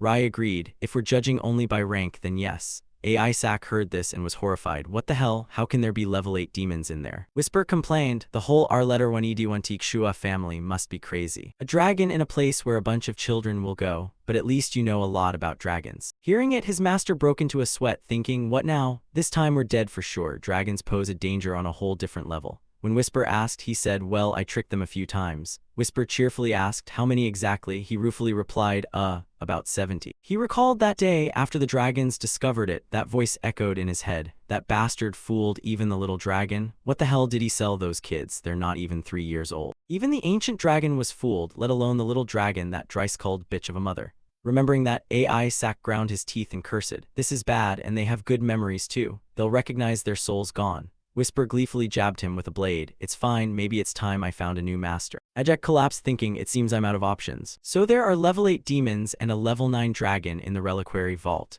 But my current self can hardly handle level 6 demons. To fight them, we need to seize all the monocores of the Joshua family. Right, time to head to the annex." Thinking that, his face turned terrifyingly sly. The next day in the family's main hall, Isaac sat reading intently. Seeing him like that, Whisper asked curiously, "Master, are you all right? You look like you're about to perform an exorcism." Ak now wore a haggard face, reading holy texts and puzzling over ways to tear the Demon King callout apart. Reading more, someone ugly thought, "Damn, if I knew how to wield holy power, I could easily learn all the holy arts by now. Someone summarize it for me. I haven't even been weaned and they're already making me study this pile. Or I'll control their minds and force them to teach me." Seeing AI Sack like that, Whisper chuckled. "Master, are you planning to use dark magic at the Order's center? Do you want to be exposed as a demon and bring down the R-1ED1 Shua family?" Aya shot him a glare and scolded. "What happened to your personality over the past 150 years? Whisper fell silent after being scolded. Isaac muttered, "With theory like this, I can't understand anything." Just as he was letting out a series of short yawns, Rai picked him up and smiled, tired, probably because so much happened today. Ajak mentally protested. "Of course, kids my age need 16 hours of sleep a day." So Rai carried him back to his cradle. To Isaac's astonishment, Rai raised one hand. The restorative holy spell was cast, and Isaac felt elated. "Wow, a holy spell, this is wonderful." Next, use magic to attack Uncle. Seeing him wriggle out of the cradle, Whisper reminded him, "Please stay still. By the way, you need to go to the annex. You must find a way to drive the people there away." Isaac startled and remembered, "Right, the annex, I must quickly get rid of all these people." So he lay still pretending to sleep. Whisper said in exasperation, "Who falls for such a lousy acting trick?" But the two of them believed it and happily said to each other, "AI Jayak fell asleep so fast, didn't he? What a wonderful child. He does everything so quickly." Whisper snapped irritably. Are you all crazy? You actually fell for it. They both left. As they walked away, Aya said, it's late, we should go, right? Yes, I need to practice anyway. Aya heard it and smirked to himself while Whisper threw up his hands and sighed. What an interesting bunch. Suddenly Dulai added a line that made Isaac jump. In any case, the totem is very dangerous. So you should hide it away quickly, it's very precious. That was Isaac's first totem, so keep it safe. The soldier cheerfully complied. Yes, sir, I'll display it in the most visible place. This made Isaac cry out. I still need to revive that totem, you can't take it. Ah, my totem, I need to absorb mana from it. In that case, I'll go drain the mana cores in the annex right now. Let's go. He crawled out of the cradle. Whisper mocked with disdain. Are you really going to crawl all the way to the annex? I don't even know if you'll make it there today. Ajak replied, I have a plan, just open the door for me. Whisper gave up and flew off, not forgetting to kick him. Fine, of course, I'm not going to carry you the whole way. After pushing for a while, it shouted, your uncle has locked the door. Worse, it's locked from the outside and there's even a holy spell on it. Isaac cursed in anger. Damn that uncle. He ordered, break it down. Whisper warned, then they'll think you're being attacked and rush here. Isaac was helpless, only able to stand there banging on the door with his tiny hand. He grit his teeth thinking, this is driving me mad, I can't cling to Whisper the whole way there. But if I use magic, everything will get even more complicated. And besides, how could I possibly escape? While he was still thinking, the door suddenly opened and slammed into his face. A child from outside stepped in, looking a little surprised to see Ajak toppled on the floor. And on top of that, the kid had an attitude and cursed. Obviously, this child couldn't even walk properly.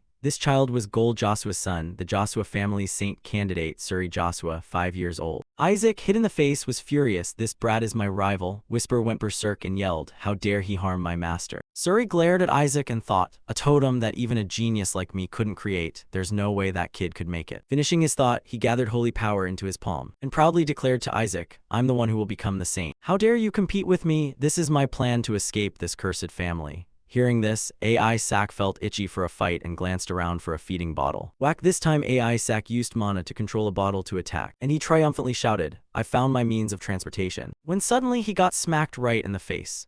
Suri cried out indignantly, do you even know who I am? AC didn't bother to listen, thinking, you look exactly like that Dukan uncle, then you must be his son. And I saw you gathering holy power to attack me. You bastard, you deserve a beating. With that, Isaac controlled the bottle and pummeled him relentlessly. Whisper cheered him on. Well done, master. Isaac grinned widely, muttering, you insolent brat, just accept that you'll be my means of transport. Suri, who had been taking the beating and crying, suddenly clenched his teeth and activated a defensive holy spell. He shouted in anger, do you think you're special or something? Isaac was surprised by this action. Oh, Suri then yelled, astonished, no one my age can use a level 3 defensive holy spell. But it's still too early for you to be impressed. Level 3 offensive holy spell, Radiant Holy, take this. Isaac watched him cast it to learn, inwardly impressed, using 2 Radiant Holies at once. He smirked and replied, thanks for the meal, now watch this. Immediately, a super wide level 3 defensive holy spell enveloped Ajak's body, cushioning Suri's attack. Seeing it, Suri screamed in horror, how can a defensive magic be that large? Ajak didn't care and kept casting more, thinking with a smile, since my uncle never taught me, I didn't know how to use it, but thanks for showing me so much. No sooner had he finished than the room filled with level 3 radiant spheres.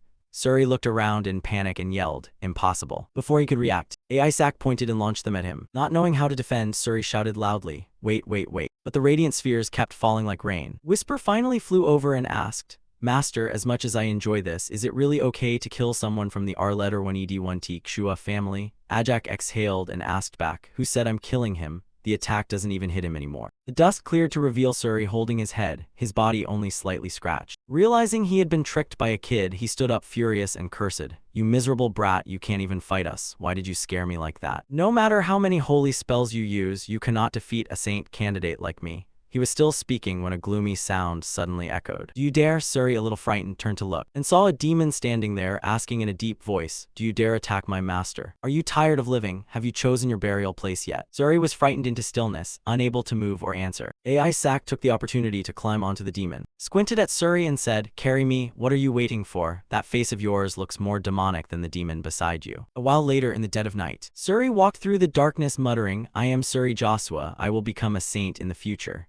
I will escape this cursed Joshua family and become the Pope. But right now, I have to carry this damn child somewhere. Isaac kept tapping his head gooba gaga. Suri angrily demanded, why are you doing this? Do you know who I am? No sooner had he spoken than the demon reappeared and threatened, Move your soul before I tear you into 100 pieces, you lowly vermin. Suri immediately shut up and told himself, right, focus on surviving and getting out of here first. But tears couldn't be held back. Suri whimpered softly, someone help me. After a while the two left the main building. AI Sack still sat on Suri's head directing, Grandpa go left to the left. Grandpa, do you want to die? Focus. Suri grumbled angrily, Grandpa, even my grandfather wouldn't understand what you're saying. Where on earth do you want to go in the dead of night? But when he looked up his face went pale. In front of Suri now stood the family's second annex. He immediately shouted, what are you doing going to the haunted annex? Suri collapsed inwardly, wondering, why did this crazy brat drag me here? People have died here before, so the Lord banned anyone from entering. Only Isaac and Whisper smirked to each other. Heh, it looks like there's quite a lot in here. They must have trained to death and back for decades to amass this much mana. So Isaac tapped his head and shouted, Chick, let's go, kid. Suri didn't understand and asked, you want to go in there? No, we can't go in, the adults said not to. The demon reappeared to threaten him. Shut your mouth and lift your feet, you lowly thing. So Suri tiptoed in carrying Isaac into the annex. AI Sack looked around once and assessed. It seems worse inside than outside. Suddenly his gaze landed on something. Wait, could that be? Whisper reported irritably, the whole place has been sealed, master. All the doors have something like a protective barrier.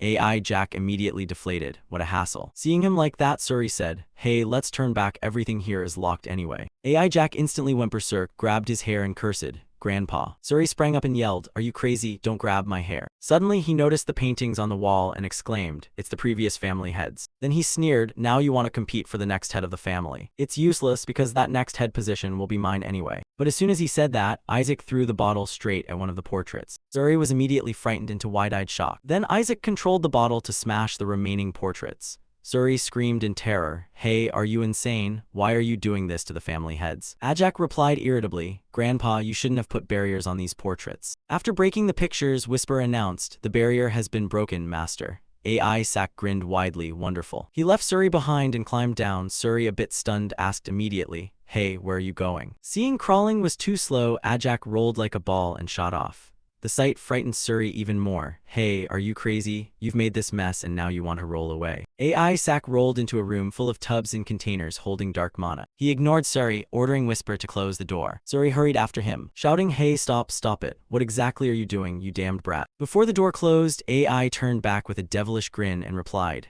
a brat like you doesn't need to know. When finished, AI Sack sat cross-legged and entered a meditative state, beginning to absorb the dark mana in the room. Outside, Suri panicked, pounding on the door and screaming, hey, you damn kid, get out of there, hurry up, I'll tell the adults. I'll tell them everything and you'll be thrown out of here. But before he could leave, people arrived. Vi led a group from the family over. Seeing Suri at the door, she asked in surprise, what are you doing here? Suri protested unjustly, Uncle, you're just in time, AI Sack, that monster has. Before he could finish, Hannah shouted, what do you think you're doing? Suri, you clearly know this annex is off limits. What were you thinking bringing Isaac to this cursed place? Suri, a little scared, didn't dare to argue and stared blankly at everyone. The woman continued scolding. Do you know how many people saw you running around carrying Isaac on your back? And there are traces of offensive holy spells in Isaac's room. Are you going to take responsibility for all of this? Suri stammered in response. No, I didn't bring that kid here. And yes, some of the offensive spells there were mine. But before Suri could calm down and explain, Rai sat down and patted his shoulder to comfort him. Suri, you've gone too far this time. Whatever the reason, you caused trouble for an infant, and that's the fact. Where did you lock Isaac up? Suri sobbed and said, I didn't lock him up anywhere.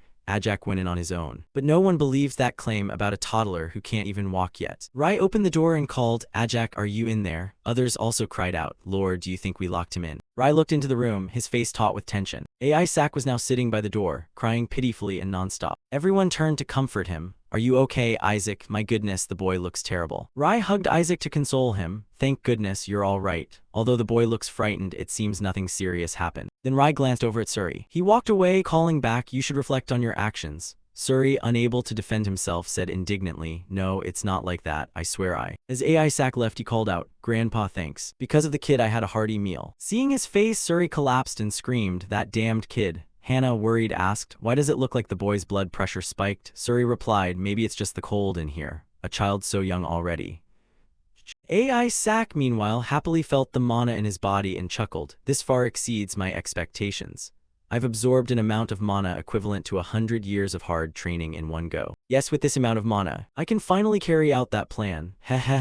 Seeing Isaac moving like that, Rai thought he must have been terribly frightened. The next day in the family's main house, AI Sack continued listlessly reading holy texts. A voice of Guy sounded. Isaac, I want to introduce someone to you. This is Isil. From now on, she will take on the role of your caretaker. Isil stepped forward to introduce herself. My name is Isil Lur, a holy knight of the Rasua family. I vow to serve you until my last breath. Hearing that, Isaac recalled and guessed they were planning to assign someone to supervise him because of what happened last time. So he scowled, spun around and shouted, Grandpa, hey you grandpa. You're fired, get out of my sight. That expression of his left the two of them momentarily stunned. Ailey stepped forward and softly said, Young Master Lai, may I pinch his cheek once? Seeing the hungry expressions on those two, AI threw up his hands. Why are there so many lunatics in this family? Suddenly, Rai reached into his coat and said, Ah yes, right here, I have a gift I want to give you. As he spoke, Rai pulled out a ring box and handed it toward Isaac. Isaac took the ring and his face fell, thinking, did my uncle dig this out of a trash bin? Whisper also complained, I thought I misheard, but apparently the Joshua family really is facing a financial crisis.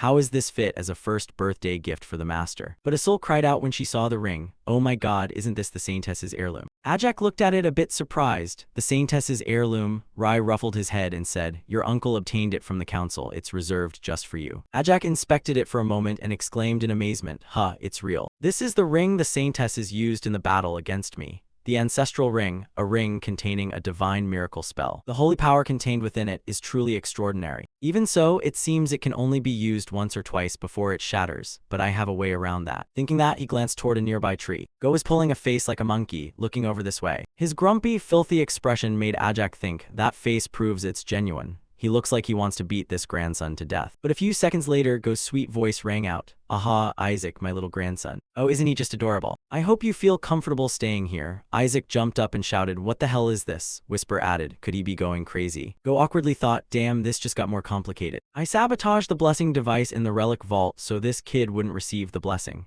But unexpectedly, they gave him the Saintess's heirloom instead. He recalled last night because Isaac couldn't receive the blessing. To be fair, we will give this thing to the boy. The Saintess's heirloom. Please give it to my child. Sorry, but didn't the boy already receive a blessing from the holy seat? Don't be greedy, give it back. Back in the present, Go resolved to take it while pretending to donate it to the holy seat.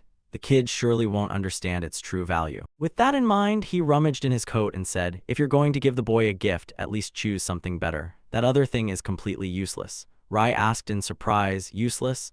Are you saying the Saintess's heirloom is useless? Go's brother ignored him, happily produced another ring box and said to Isaac, Isaac is also my beloved grandson. How could I give him something useless? This ring has been directly imbued with many blessings from the holy seat, so keeping it will be more beneficial for the boy when he enters the relic vault. It is an exceedingly precious item that Rai will never possess. Rai froze at his words and stopped moving forward. Go eagerly flattered, Isaac, take it, won't you? Now hand over that old, filthy ring to me. Before he could finish, Isaac swung his hand and smacked him, instantly denting his face. Then he snapped the ring box shut, cursed that ridiculous, foul-smelling thing of the Pope, and hurled both the box and the ring up into the air, after which the box plopped down into the nearby pond. Rai watched this sweating, thinking that ring looked thousands of times more precious than the item I gave the boy. Go, like a cat whose tail was stepped on, screamed madly, what are you standing there for? Hurry, go retrieve that ring for me. Isaac turned and smiled, still clutching the old ring in his hand, leaving Rai utterly astonished. He actually chose mine. So he happily reached out and said, Isaac, my beloved grandson. From now on I will bring you all the best things in the world. Isil echoed, young Master Isaac is the best, unlike them. Meanwhile, Go's people struggled searching for the ring, complaining nonstop, it's too deep, young master, we can't find it, no, we must find it at all costs. If it's lost, don't expect to keep your lives. Isaac smugly thought, I cast a gravity spell on it, they won't find it for a long time. Whisper praised, as expected of my master. Your decision to touch that filthy object with a finger is truly admirable. Suddenly Isaac ordered, go fetch it before dawn. Whisper froze, me? Ajak shouted, you expect me to crawl for it? He thought to himself, that thing's worth a fortune, so if I get the chance I'll sell it. After a while searching, Go clutched his head and screamed. A few hours later, the sound of fists pounding and Go's voice rang out. That damn kid. Does he know how expensive that thing is? Forget it, I bet he doesn't even know how to use that ring properly. It's exactly an item suited for someone who doesn't even know how to use holy magic. It needs to absorb the holy power of at least 20 people to be usable. And of course that's impossible. I wonder if even 10 people will attend his first birthday. The next day at the family's main house, thousands of people flocked in like a festival. Inside the room, Isil's joyful voice rang out, impressed. More than 148 saint candidates have arrived.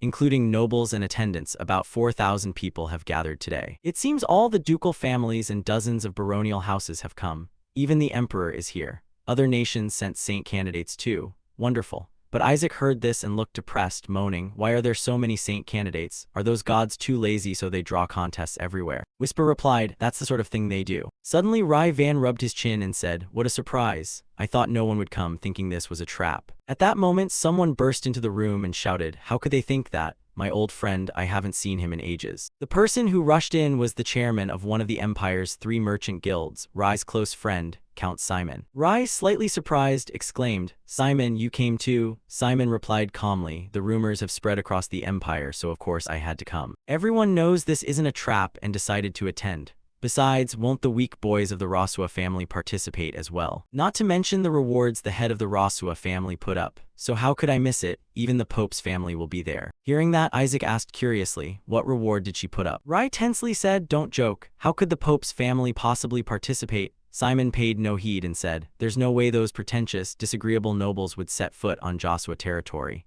Except for the Bari's family, they consider everyone else filthy commoners." Rai shouted, "Simon, lower your voice." Simon ignored him and went on, "Why, my son Ammon is also a saint candidate. After all, this event is hosted by the Joshua family. The Pope's family has no reason to come here." Rai warned again, "You should think carefully before you speak." Simon kept babbling on, oblivious to the lot who always look like they've just stepped in dung. He was still talking when suddenly a voice rang out. As the old saying goes, nothing is more dangerous than a coarse friend. Both of them startled and turned to see a familiar face enter, who continued, "Oh my, indeed the wisdom of the ancients is never wrong." Rai cried out tensely, "The Cardinal Grandmaster." Hari curled his mouth into a smile as he stepped forward and said, "I didn't expect the weaklings of the Joshua family to hold an event like this. I hope this delicate child will bring something back from the relic vault to save your family's face." I've been very curious to see the face of the child who dares call himself a saint candidate of the Rosua family. Yet now I don't see that brat anywhere. Oh well, in any case, this is still an opportunity for you. I offer you my sincerest prayers. Hopping this saint candidate can raise your family's prestige. Rai dared not look at him, thinking tensely, could this be a scheme arranged by the Holy See? The fact that the number of saint candidates jumped from 25 to 148 in just a week was already very strange. The only explanation could be that the Holy See is turning a blind eye to candidates suddenly appearing out of nowhere. Everyone will try to make their child a saint candidate, but once those children are placed in the vault, they will inevitably try to eliminate weaker rivals. It could very well harm the boy in the ensuing chaos. If that happens, Isaac will be in danger. But look at his face. Does he look like someone who would be in danger, uncle? They say the sons of the Joshua family are all show, good looks, and family fame, but utterly useless. However, for those who crave power and harbor extreme envy toward the Joshua family, or those trying to curry favor with the Pope's family, those who despise the Saintess's bloodline, the Joshua children become perfect prey. Before entering the contest, someone handed the children water flasks and instructed, "Give this to the Rosua boy as a little joke. He won't die, but he won't be able to do anything anymore. Mix this potion into his water and use holy poison. Teach that brat a lesson about the cruelty of this world, humiliate him in front of everyone, and announce to the whole world that the Rosua family's child will never become a saint." But right now AC has already finished several bottles, licking his lips hungrily and exclaiming, "Amazing, X." Licking his lips hungrily and exclaiming, "Amazing." Seeing him glance this way, the other kids trembled and cried, "Everyone, I'm so scared. How many bottles did he drink by himself?" AI Sax carelessly tossed the empty bottle and cursed,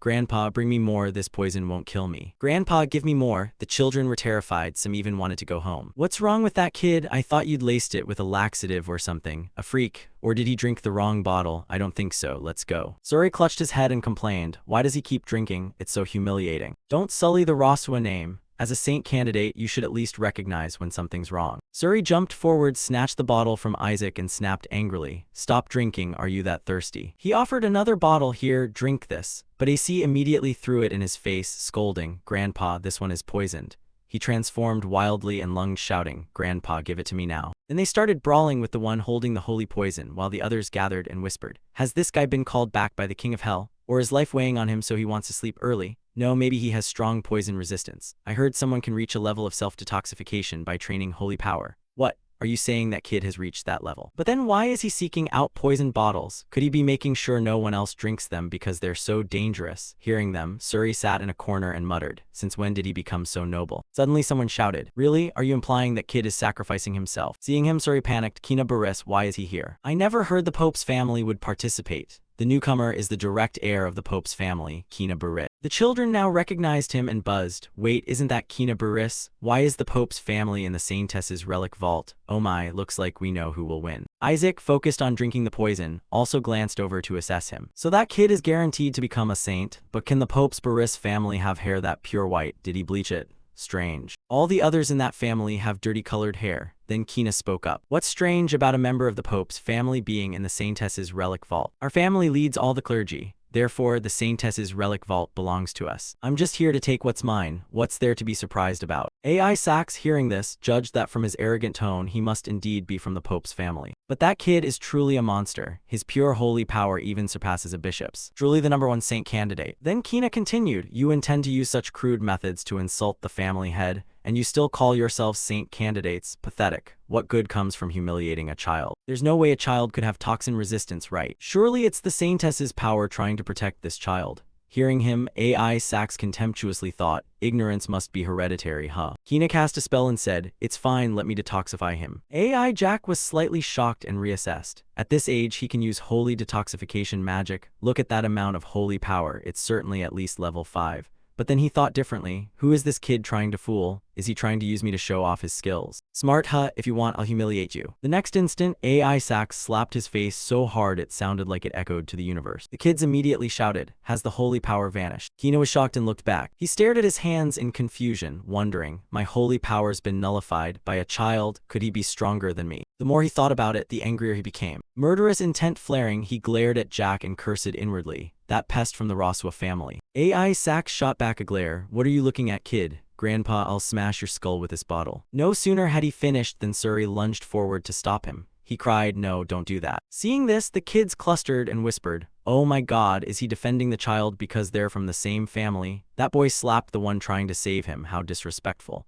Do they really think they stand a chance against the Pope's family? Does he really think he can protect that child? Suri heard them and swore in his head, you idiots, if it weren't for me that bottle would be in your heads. Kina sighed and said, it's fine, perhaps I surprised the boy too much. After all, he's just a child. Well then, good luck, descendants of the Joshua family. At least try to do something to salvage your family's face. Ha ha ha. AI Sachs furious glared at him. Kina turned and sneered, but of course the best treasure here will be mine. After all, a Rosua wouldn't even dare approach the corpse of the Dry Demon King anymore. Hearing that, AI calmed down. Suri wiped sweat and muttered, what an annoying brat, what is he trying to do, show off? Before he could finish, AI grabbed him by the collar and demanded, Grandpa, what did that white-headed kid say? Grandpa, did he just mention the corpse of the Dry Demon King? Suri lowered his head and complained, hey, what's wrong with you all of a sudden? Stop jerking my head. You, the head of your family, promised to grant the secret technique to whoever brings back the Dry Demon King's corpse. Hearing this, AI froze mid-motion and lamented as if hearing the end of the world. Melissa, you dare to toy with my corpse. After a while, the place fell silent again. AI Sachs looked up at the sky, recalling how he'd accumulated mana in his body over centuries. If he could extract it, reaching level 10 wouldn't be an issue. But now the kids are guarding it, so there's no way for me to steal it unnoticed. Oh well, whatever, whoever stands in my way I'll trample. Suddenly an adult voice rang out. Everyone, gather round. You kids will depart soon, so from now on listen carefully to what I say. This relic storage is a sanctuary. It holds the relics of past saintesses. AI Jack heard part of it and complained, here comes the history lecture again. When will we ever get out of here? This is so boring. Then he crawled away, whispering, Grandpa, I'm leaving first. Suri shouted softly, hey, wait, where are you going? But without answering, he dashed off like the wind. While the kids were listening, they noticed a sound, turned around, and were horrified. Over here, Isaac was sprinting like the wind, smugly thinking, it's time to use the holy spell I just learned. The instructor saw this and shouted in alarm, Ajak, don't, that's a forbidden area. If you go that way, all the storage's traps will trigger. As soon as he spoke, the kids went pale. They didn't hesitate any longer and quickly chased after Isaac, urgently shouting, stop that kid now. At the same time, outside the Rosua mansion in the banquet hall, Illy prayed anxiously, hoping the young master was all right. Suddenly someone approached the central magic orb, touched it, and announced, we have a connection to the interior of the relic area. My summon is following the third-ranked candidate, so I'll relay information. The door to the first relic chamber has opened. Candidates are passing through now. Rai thought nervously, it's already started. The announcer called, the current third place is Ammon. Simon immediately shouted, my child. The announcer continued, second place is Suri Joshua. Go, excited said, that means my child. Then someone above whispered anxiously, and first place belongs to Isaac. Hearing that, Rai and Asil were both stunned. Inside the relic chamber, Isaac was still enhancing himself and running at full speed. The instructor, his robes fallen, couldn't catch up and shouted angrily, AI Sachs, please not that way. If he keeps running, more traps will be triggered. As he spoke, he stepped on a trap and was struck black by lightning. Suri screamed in terror, elder. Immediately hell broke loose. The kids kept triggering traps and shrieking. Mother save me, mama, I want to go home. Suri desperately chased after Isaac, angrily scolding, you idiot, why did you run there and cause this mess? The relic chamber challenge itself was dangerous enough, and now they also have to avoid traps meant to stop intruders. AI Jack didn't care. After running a bit more, he stopped at a door, thinking, so this is the door to the second relic chamber? Suddenly a voice announced, the second trapdoor has been triggered. Enter the side entrance of the second relic chamber. Suri screamed in horror. Isaac wasn't there, but Whisper, linked to Isaac, responded playfully, wonderful, master, thanks to the mana you absorbed in the annex I have ranked up. Great, now I can make you work harder. Damn capital, I mean I didn't say master. AI Sax ordered indifferently, bring everything here. Whisper immediately darted off and replied at once. It headed straight for Suri's location. The kids, fortunate enough not to have fallen into traps, now stood discussing. Damn, I didn't know it was this tough. So that's why the Saintesses are so powerful. Suddenly one kid pointed and said, isn't that the Roswa family's boy? Yeah, I think his name is Sue or something. How can that guy fly? Maybe the family taught him beforehand. It's not fair. Suri sighed inwardly. They didn't teach me anything. These fools act like I want to hover like that. Put me down. Whisper ignored him and kept dragging him toward AI Jack. Then dropped the bundle and reported, Master, I have secured the informant for us. Suri painfully scrambled up and demanded of Jack, stop this. I don't know how you passed the first relic chamber's trial, the trial of choice, but in the second relic chamber, even a small mistake can kill you. You must face your fears and choose the hard path to sharpen your perception of.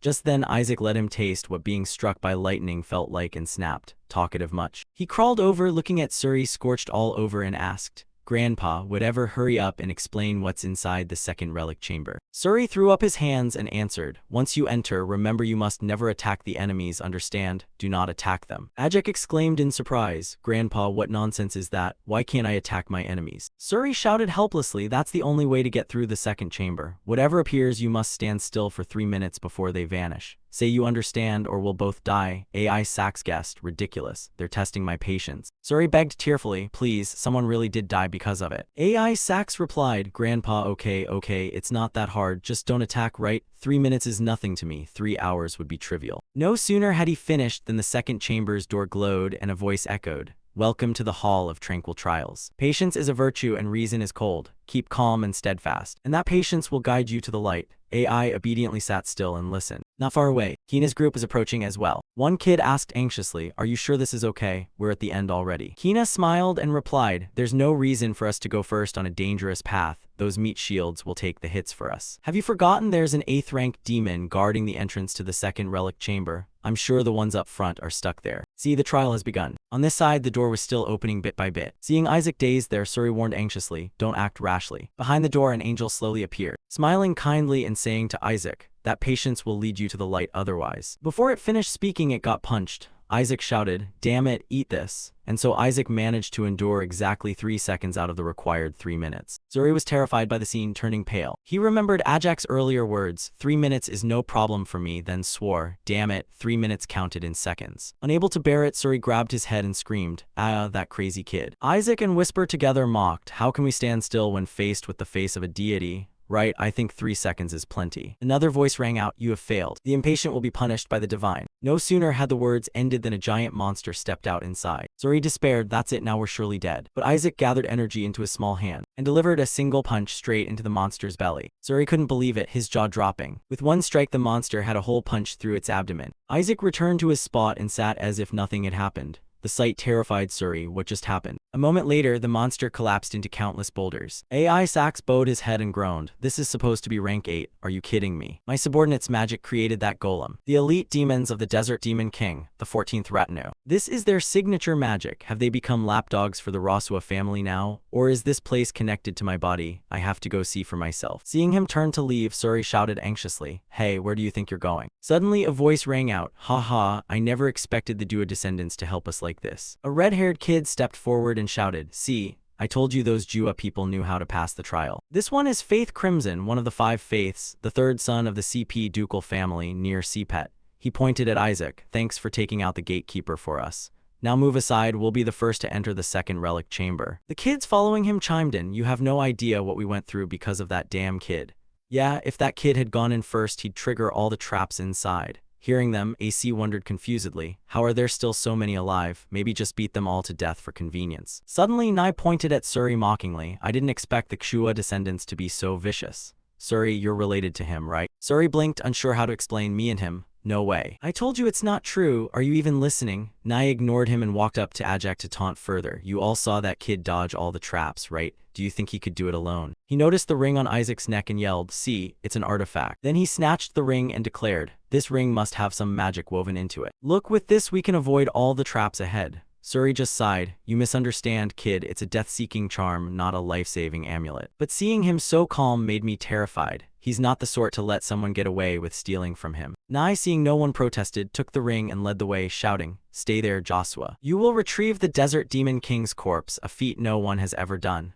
No one but me, the third son of the CP ducal family. He ran in excitedly, and saw something glowing beneath him. Then boom, the whole group was engulfed in flames, cries of agony echoing nonstop. It's a trap, what the hell is this? Suri thought in horror. Of course he handed them a bomb to carry. He used them as bait. After a while the area fell silent again. Suri resumed as a means of transport, carrying Isaac past a pile of fallen classmates' bodies strewn ahead. Past where Nai had fallen, AI Sax glanced sideways, thinking, all the mines here have already detonated, thanks a lot, kid. Suddenly he sensed something, raised his eyes and looked behind him and saw several kids following, which annoyed him. Why are those kids following me? On top of that, these kids cheered. That baby must have some kind of divine sense. Probably true. After all, the boy comes from the Saintess's clan. Nai acted weird earlier. That ring just looks like an antique, doesn't it? Besides, there's no way someone from the Joshua family would cheat like that. Whisper teased Isaac. It seems they've recognized your greatness, oh magnificent master, huh? Isaac scowled and snapped at him. I don't need their approval. Suri felt the demon on his head grow irritated and mouthed a prayer. You all better run before it's too late. This kid is more terrifying than any demon. Suddenly someone stepped forward and shouted, if there's truly a saint, I think that child is the most fitting. Pleased to meet you, youngest scion of the Joshua family. I am Paris Julius, second prince of the Julius kingdom. The kids clustered and murmured, that's a kingdom east of the holy nation of Hol, letter 1B0, letter 1EDDN.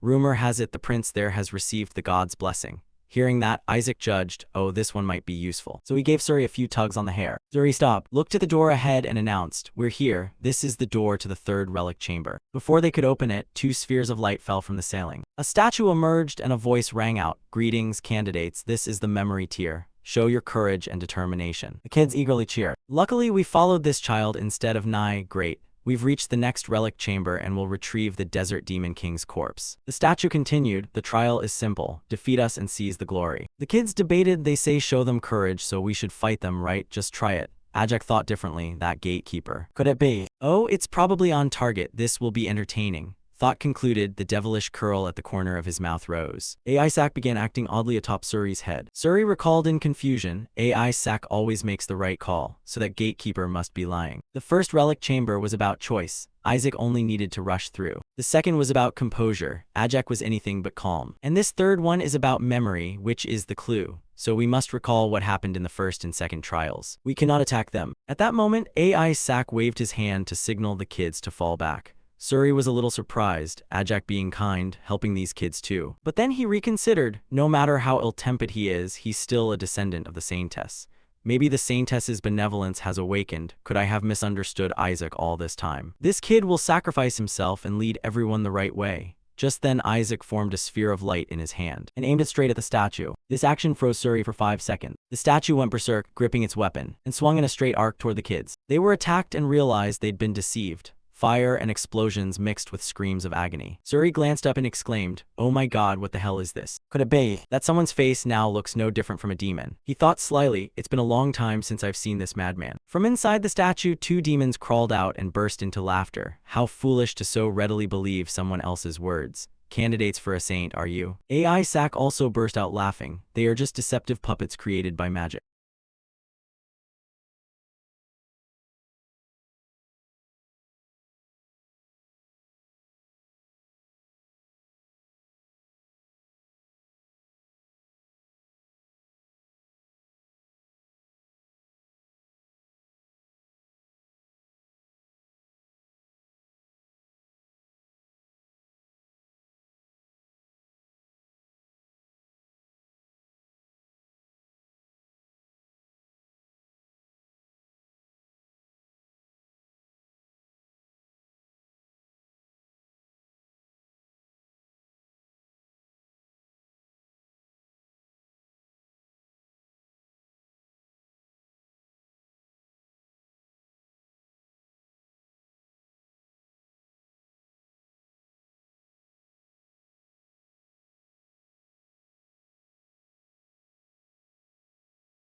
I don't want to waste any more time. He slung on his luggage and led the group. If everyone's ready, let's go. Suddenly, the bag on his back exuded a pitch-black demonic aura. He slung on his luggage and led the group. AI Jack opened it and, seeing it was a small bird, showed obvious displeasure. What is this? Playing dead old man. The bird still kept its eyes shut tight. Whisper slyly said, this one acts pretty well, huh? If it doesn't get 30 million, it won't open its eyes anytime soon. AI Jack grew more menacing, pulling out a baby bottle and raising it. Should we grant its wish? The bird, frightened, leapt up and cursed. Damn it, the Blood Lord is ruthless. Why send me to find that damned priest? Hearing that title, AI Jack froze, surprised. The Blood Lord. You mean one of the high demons sent you here? Moments later, Whisper erected a barrier and reported, the warding is complete, master. AI Jack held the bird in his hand, musing, the Blood Lord is one of my subordinates. He's probably imprisoned beneath the holy seat.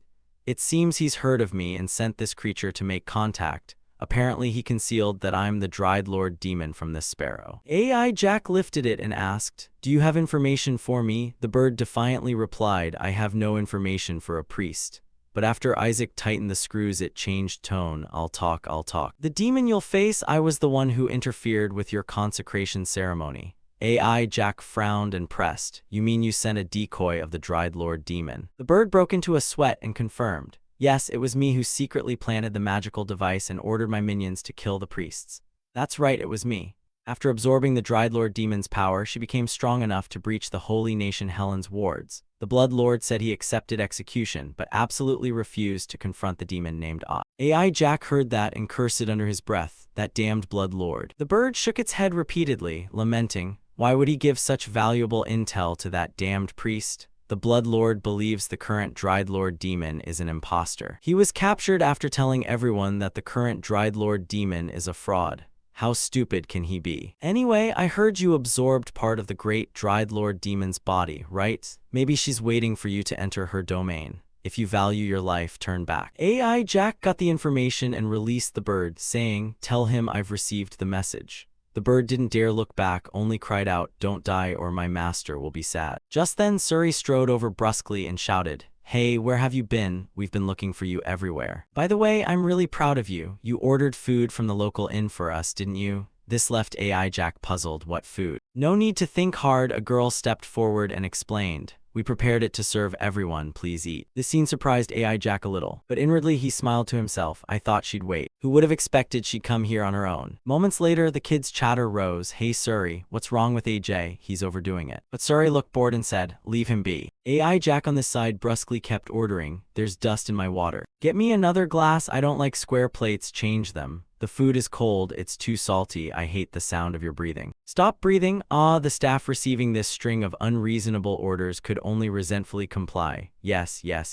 But the knights sided with him and cornered her. Our master told you to get a different one. How dare you make him repeat himself? Annoyed, cursed inwardly, are these lackeys crazy? Why are they taking his side? But outwardly had to bow and comply. I'm truly sorry. She carried a bowl of soup over, thinking, fine, I'll deal with these nuisances first. Please enjoy, holy knights, you must be tired. Unexpectedly, Dirk stopped her and said, we're hired by him, we won't share his food. This left her momentarily flustered, but the town is only safe if you are well. I made this for you. Please eat. Inwardly losing patience, swore, damn it, just eat it for me. Before she could handle it, AI Jack butted in. Why don't you eat first? How do we know you didn't poison it? Ott Ugly turned his head to look at him. Before she could explain, the young paladin stepped forward to stop them. Hey, enough, I'm perfectly fine. Why are you bullying her? You have no right to bully her. We'll prove her innocence. No sooner had they spoken than the whole group grabbed the bowls and ate. And sure enough, they all collapsed unconscious on the spot. AC then bared his teeth and stood up, laughing. That makes it easier for me. I'd planned to knock them out anyway. Whisper flew over to check and asked, should I call the Holy Spirit to cleanse them?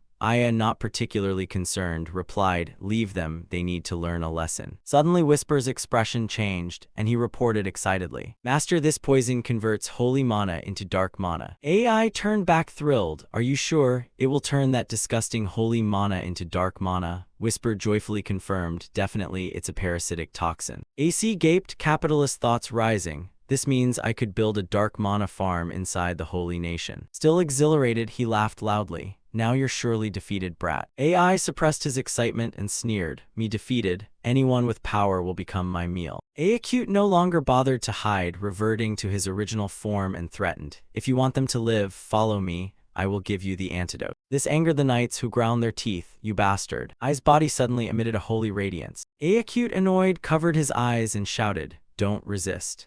The holy light had just faded a bit when she saw Isaac pull out a baby bottle and lunge forward, with a strike that shook the ground, but she easily dodged it. Not wanting to stall any longer, Acute hopped about and shouted back, right, follow me, kid. Derek immediately drew his sword and offered, we'll go with you. But AC stopped him. No, I'll go alone. I can't leave them without protection. They only survive if you transmit mana to them. This double-meaning remark made the knights misunderstand. Choking up, they vowed, don't worry, we'll take care of these priests. No sooner had they spoken than Jock's figure was gone. He rushed off at full speed, thinking, thanks. Because of you, I'll be able to collect much more mana later. AI chased until nightfall before stopping. Acute waited and seeing him arrive taunted. What a brave fool, you dare come here alone without a guard. AI Jack gritted his teeth and replied, yeah, pretty stupid. You dare talk about eating these people without realizing who I am. Those words made Acute panic. What? His form shifted, demonic aura spreading over him. AI commanded, kneel. An invisible pressure descended, making her unable to control her body, and she had to drop to her knees immediately. It felt like she was no longer facing a priest, but the Dried Lord Demon himself. What is this mana? Does this kid actually carry the Demon Lord's aura? It's surely because he absorbed part of him. Part of our demon lord's body. Wait for me, your majesty. I'll cut this brat open and free you. With that, she launched a full-force attack. AI didn't even bother to move a hand. As the dark mana condensed bit by bit, and Oz complexion gradually drained, the illusory Dried Lord demon suppressed her with condensed force, and she was crushed flat on the spot. Ai's face darkened as he said, you fool. Let me show you who your true lord is. After a while, the place returned to the quiet it had been before. Whisper exclaimed with joy, Master, you're incredible. It's only a level 5 spell, yet its power rivals level 7. Indeed, fusing dark mana and holy mana is a genius move. AI Jack was smug, relieved to have reached a new plane. Perhaps this is why the gods don't want to become human. At that moment, a sound nearby drew both their attention. Acute trembled, kneeling on the ground, stammering, your majesty. Whisper hesitated. How should we deal with her? Maybe you were a bit heavy-handed. AC asked indifferently. Oh. He waved his hand in front of him. She was so frightened she didn't dare raise her head, pleading, Your Majesty, I have committed a capital sin. Let me give you the antidote. AI cut in coldly. We'll deal with that later. Now bring the holy knights you kidnapped here. I'll give you 1 minute, and most importantly, I want a perfect score on the test. So besides rescuing the holy knights, I also need proof. Acute shivered, confused. Proof of what? Ike answered slyly, proof that I killed a demon. 2 days later, inside a civilian house. Suri frowned and complained, damn it, what on earth happened to Isaac? Derek awkwardly reassured her, we had someone tail him, so don't worry too much. Lord AC isn't someone to be messed with. But Suri didn't care and grew more worried. Something must have happened. That's why the mages searched for him multiple times and each time took it very seriously. You should know better. They're not usually like this, are they? Derek frowned and analyzed. There were some bloodstains where we believe he passed, but that doesn't mean he's dead. While they were speaking, Isaac stepped in from the door, calling out, I'm back. Suri, as usual, replied, welcome. Once their brains caught up, the two of them jumped up and shouted, Hey you bastard, are you okay? AI Jack brought over a bloodstained cloth bag and said, Here, this is the antidote. Suri, curious what's inside, AI replied mysteriously, that's very important, so keep it safe. This only made Suri more puzzled. What's so heavy? When they opened the bag, the demon's head made him shout, What the hell is that? AI Jack shrugged and explained, Oh that. The head of the kidnapper, and it's also the proof so we can get full marks on the test. Derek asked again, What about the holy knights? What about my teammates? Isaac stretched wearily and answered, The holy knights, they were too heavy so I hid them in the bushes out front. Bring them in quickly. No sooner had he finished than someone pushed the door open. Commander, our teammates have returned. A few minutes earlier they had found our people, Son, Ken, and Jen as well. They're back. Suri went pale, so you... Derek hesitated, the so-called head of the kidnapper. Isaac cheerfully confirmed, Yes, I went there and cut his head off. Both of them were startled. You went alone into a land full of mages. How is that possible? That makes no sense. AI Jack curved a smile, thinking to himself, Now I need to come up with a plausible story. He then said, Actually, they must have heard we'd come here on a mission. So they planned to kidnap us and staged a rescue from the demon tribe to bargain with the holy nation. Right, the woman drugged us, we were just mages. It seems she intended to drug us and sell us to the Arcane Empire. We're worth too much, of course they'd try to traffic us. Really, how could anyone treat others like that? I threatened to report it to the Holy See and she caved, scared even by a kid like me. The Pope is truly terrifying. Anyway, I asked where the Holy Knights were imprisoned and everyone knew. I even knew the secret path there. Luckily, the Holy Knights were still being kept as emergency food. Since they hadn't been eaten yet, I brought them out. There was a demon guarding them, but it was asleep, so I dealt with it. Both of them listened with blank faces. Then AI Jack pulled out a baby bottle and asked, "What, you don't believe me? Want me to act it out for you?" The two of them shied away. "Ah, never mind, whatever actually happened isn't that important. We believe you." Suri couldn't help but reproach, but that was too reckless. What if something had gone wrong? Isaac switched to performance mode, thumped his chest, and said, "There was no other choice better than taking on a bunch of mages. If we fought, there would surely be casualties, but as a guardian of the faith, I couldn't let that happen." That moved Derek to tears. "You truly are a saintly man." Suri, knowing the truth, shouted, "You're talking rubbish." Before she finished, he cut her off. "Watch your mouth." Suri gave up, held her forehead, and sighed. "Ah yes, anyway you're back safe. The mages came looking for you and seemed really worried you'd been kidnapped." AI Jack snapped, "Bullshit, those bastards worried about a priest." No sooner had he finished than a voice rang out, "You're being a bit harsh." A few mages entered through the door and reasoned, "We were worried you'd be killed by the demon tribe, so we came to find you. We didn't expect to be misunderstood like this." AI Jack glanced sideways and muttered, "Cut the lies, you bastards came sniffing around because of the mana cores." A mage sneered and suggested, "Please cooperate with our investigation. There have been reports of a..." Before he finished, he was cut off. "I don't see any." The mage, unwilling, argued back, "Clearly we've sensed something recently." Again interrupted, "You're mistaken. Whatever you say must make sense. The demon tribe isn't some stray animals. Do you really think an apprentice priest like me could defeat a demon?" That made them waver. True, an apprentice surviving an encounter with demons would be. But this is really absurd. Hack clearly said there was one here. Suri heard them and was terrified. Thinking HCK, they must mean the fourth uncle, or am I mistaken? It's a common name anyway. While she was still pondering, Isaac jumped up and shouted, "Whatever. I'll go rest now, you lot handle it yourselves." Suri, left with unnamed trouble, indignantly yelled, "Hey, we haven't finished. Talk it through before you leave." A short while later, Isaac went to a secluded farmhouse. Hai Long pushed the room door open, looked inside and smiled. "All right. Now then, we should finish things up here right." 2 days earlier, Acute, confused, asked, "Proof that you killed a demon?" "Proof? You mean IAK should confirm that the one who devoured the apprentice priests of Than Sac 14 years ago wasn't you, right? Someone as weak as you couldn't have done that. Even 14 years ago, you couldn't possibly have defeated Jai Lai. Even if I brought your head, they'd still suspect you weren't the real culprit. So go and bring me proof. I need a head to take to the Holy See." Back in the present, AI Jack sat on a crate and praised. "I didn't expect you'd actually bring the culprit's head to me. Looks like you're not completely stupid. Good, I'll let it slide." Trembling, she asked again, "You knew who the culprit was from the start?" Isaac replied nonchalantly, "A woman and the monster she kept, right? You think I wouldn't at least know that much?" Trembling answered, "No, sir." AI leaned down to question, "But why did my intelligence indicate you were the demon 14 years ago?" Hastily, she recounted, "The truth is the killer 14 years ago was my sister. She sent her monster to hunt the priests and treat them like snacks." Hearing this, Isaac sighed, thinking their energies must be similar due to blood relation, causing the confusion. Even so, she did bring back the culprit who devoured Du Lai's friend 14 years ago. He continued to probe. "I need a bit more information. How's the demon hierarchy these days?" Ott reported fearfully, "The fake dried demon lord is currently commanding the 9th tier foot demons. Since you lost power after the battle with the god, he ordered them to kill the saints and gather your strength." AI Jack wondered, "And what are the gods doing?" Acute hesitated. "I'm not sure either. But perhaps the heavens suffered heavy losses, which is why they've been silent until now." AI frowned and thought, surprising, could the impact of that self-destruct move be greater than I thought? Given their nature, they'd never stay silent for 150 years. They're certainly scouring the worlds to reclaim their souls. There's no way they wouldn't notice the sealed beetle is empty. But it's impossible their supreme holy magic failed like that.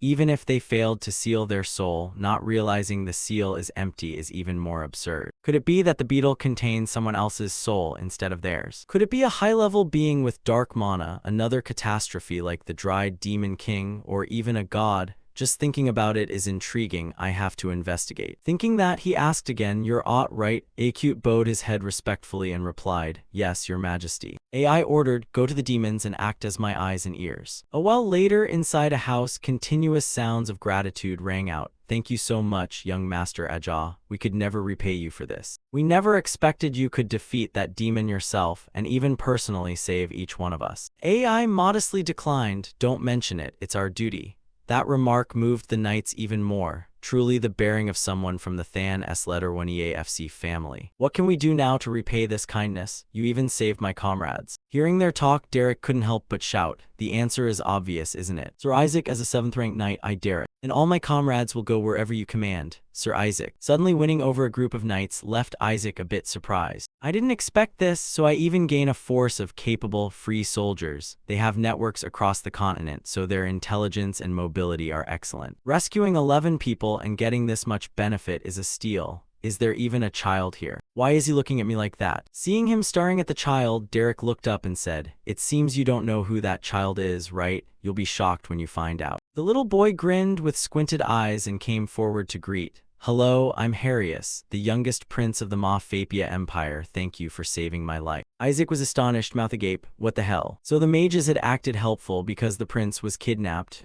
Jackpot. Harius said admiringly, "I thought the people of the holy nation were all trash, but it turns out there are people like you. I owe you my life. You're truly admirable, especially compared to the bastards at the Holy See who only send apprentice priests instead of real reinforcements to rescue a group of knights."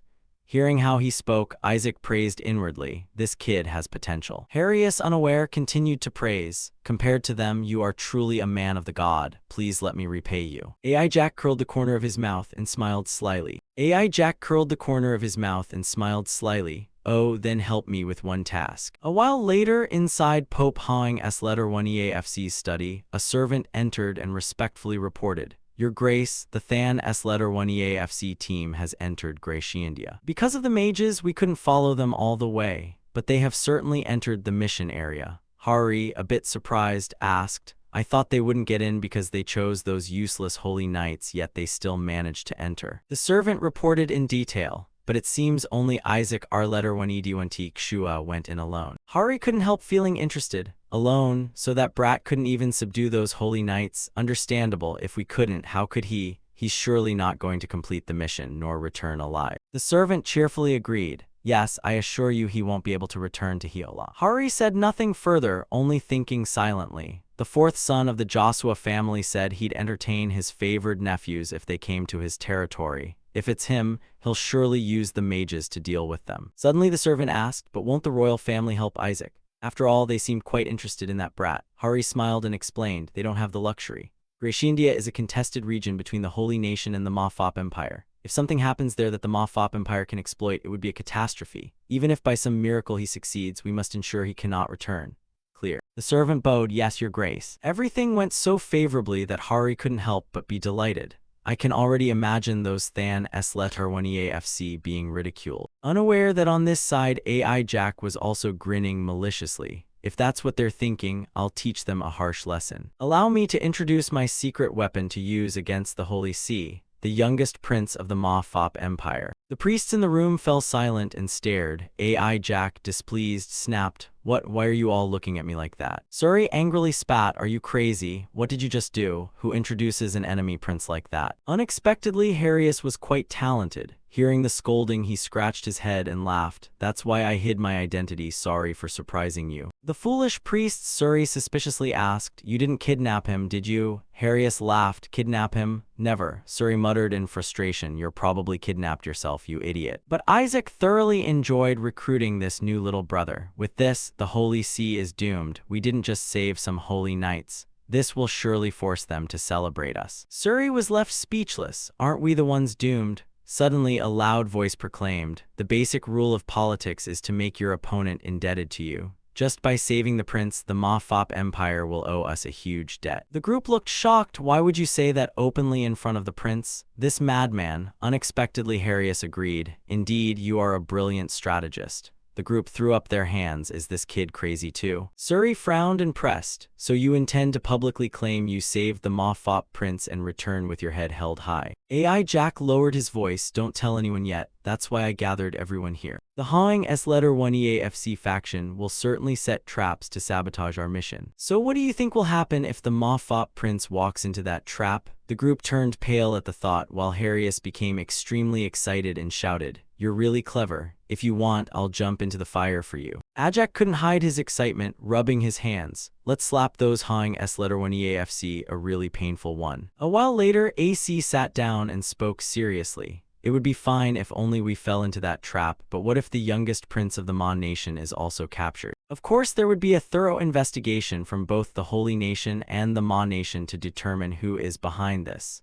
So then those who set the trap. The Hawing S Letter 1 EAFC religious group, how terrified would they be? Suri still didn't trust it and doubted. I roughly understand your idea, but Cardinal Buris isn't the kind to act so blatantly as to expose himself as the culprit. Aya waved it off immediately. It's fine because he has accomplices.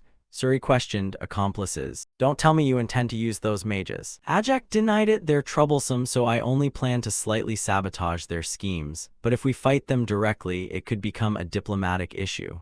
Suri grew more perplexed. So what do you intend to do? Aya bared his teeth in a crafty grin. Trick them, of course. Before Suri could understand, Harrius leaped up and shouted, Big brother is right. The priests glared in bewilderment. What nonsense is this? Are these people crazy? Suddenly, a violent tremor erupted. The whole group panicked and ran to the windows to look. What is it? What's happening? In the distance, a column of black smoke rose, making the priests puzzled and ask, did it happen at the mage's camp? Before they could grasp the situation, Isaac's shout rang out. The first strike worked. Damn mages, how dare they try to take my mana core, die all of you. With that, he ran straight outside, leaving Suri screaming in panic. This madman. At the mage's camp, there was frantic chatter. That bastards gone mad were under attack. All stored mana cores have been destroyed. The ritual circle devices are shattered. Could apprentices have done this? Did they know our attack plan and strike first? We must attack those priests. Before they could move, Isaac ran up and shouted, wait, from now on I'll hand him over to you. Saying that, he dragged H. Baruz up to use as a human shield. The brat chimed in and yelled, you bastards, how dare you attack us? The mages turned pale and dared not move. He is the youngest prince after all, your majesty. Why are you with those priests? Please come this way, we'll escort you. But before he finished, AI Jack interjected. You bastards, if you value this child's life, hand everything over now. H. Baruz echoed, can't you hear? AC ground his teeth and hissed each word, give it all up. Suri watched from afar, speechless. Gods, please take this bastard away. RAR was known as the Than Sac faith, one of the 5 great religions. Along with BSAC, they were the most righteous, despising injustice and always upholding knightly principles. Even with a sword at their throat, a successor of that faith would never raise a weapon. Yet now they had a blade at the neck of the Ma Empire's prince, initiating a hostage situation. AI Jack, like a devil, threatened, do you mean it's fine if this kid is beheaded? Harrius, unafraid, retorted, is that what you mean? The mages were in utter confusion. Why is his highness there, and how did he get captured like this? He's strong enough to crush many grown men. They must have found some weakness. We have to help him. As Suri moved to stop the charade, the mages cried out, that one is a direct disciple of Joshua. Calm down, resolve this by negotiation. AC still casually pointed his sword at them. What negotiation? Listen to me, hand everything over now. Suddenly, Suri was teleported away and replaced by a mage. He reached out in a low voice, your highness, over here, take my hand, I'll save you. But H. Baruz clearly didn't need help, and angrily shouted, you fools, why haven't you saved me yet? Do you still call yourselves great mages? The mage could only lunge forward trying to grab H. Baruz. I'm trying, your highness, I'm here. But was dodged by H. Baruz, who kept hurling insults. You useless rebellious brats. The mage wailed in misery. Come on, we're here to save you. But Harrius flipped the script, that's enough. In the name of the youngest prince of the Ma Empire, I order you to hand everything over and withdraw. AI Jack shouted in satisfaction, hear that? Withdraw, you bastards. The mages, bitter but forced to kneel, secretly resentful, wailed, that is the future of our empire. Even without knowing what was happening, they had no choice but to obey his highness, laying their items down one by one and shouting, we obey, we will hand everything over. Release His Highness. AC's eyes lit up. Mana cores, whisper, sweating, reminded, Master, please control your expression. Ajak kept joking and yelling, all right, out of respect for your kindness, I'll let this one go. And I'll make sure to report to the Empire that you tried to attack us. The mages frantically explained, you must be mistaken, we were just hunting demons. But AI Jack didn't relent. If you're demon hunting, then why bring tools meant for capturing priests? If you don't like it, prepare to send the prince's corpse back. The mage could only grit his teeth and curse under his breath. Damn. AI Jack urged, what are you doing? Not withdrawing. Harius also ordered, get out of here now. A while later, inside a civilian house, piles of mana cores were bouncing about. Ajak swam through the heap of mana cores, laughing with delight. Mana cores, mana cores. Harius stood beside him, excitedly praising. As expected, Big Brother knows everything. The Ma Empire's mana cores are on a completely different level from the Holy Nation's junk. Can't you see? The color, the scent, even the veining is different. I thought the Holy Nation was full of worms who couldn't keep mana cores. But unexpectedly, someone like you exists in the Than S letter 1 EAFC. Faith, true sincere faith is marvelous, unmatched. Hearing Harius's praise, Isaac could only question his life choices and tell himself he'd met another madman. Harius kept cheerfully shouting, Big Brother, just say the word, and when we return to the capital, I guarantee the Than S letter 1 EAFC faith will receive a great reward. Ajak highly approved. Oh, that sounds good. H. Baruz added, Big Brother, have you ever considered enlisting with the Ma Empire? We won't treat you badly. Suri, exasperated, that's crazy enough, you two lunatics. He couldn't help himself and shouted, Aku, I've something to tell you, but first wipe that drool off. Are you seriously going to tell the family head that your fourth uncle is a mage? AI Jack didn't hesitate and said, of course, I need to eliminate a rival for the family head position. Suri alarmedly argued, if you do that, you'll be in big trouble. You've never met that fourth uncle. You don't know his temperament. He's not to be trifled with. If you falsely accuse him without evidence, you will really. Before he could finish, AI Jack cut him off. Innocent, he recalled what the leading mage had said and couldn't help smirking with satisfaction. Earlier, that damn mage clearly knew who we were and targeted us from the start. Suri still tried to reason. The one called Kshua stands out by his appearance, so he probably recognized him. Before he could praise himself, AI Jack ranted, what are you saying? You're ugly as hell, your hair color is garbage. Anyone can tell you're Joshua's people, right? I told you they must have known in advance. Suri, choking with frustration, cried quietly, shut up, you bastard. Ajak asserted clearly that uncle is behind this. There's no way they would know there's a direct descendant of Joshua among the apprentice priests. Wake up, Suri, the person you call your uncle just tried to kill you. Do you think your father will sit idly by? He must have caused a commotion already. Suri firmly denied. He probably doesn't know yet, but that disturbance must have. Mid-sentence, he realized the problem. Don't tell me that bastard has already. AI Jack declared, yes, I've turned everything upside down.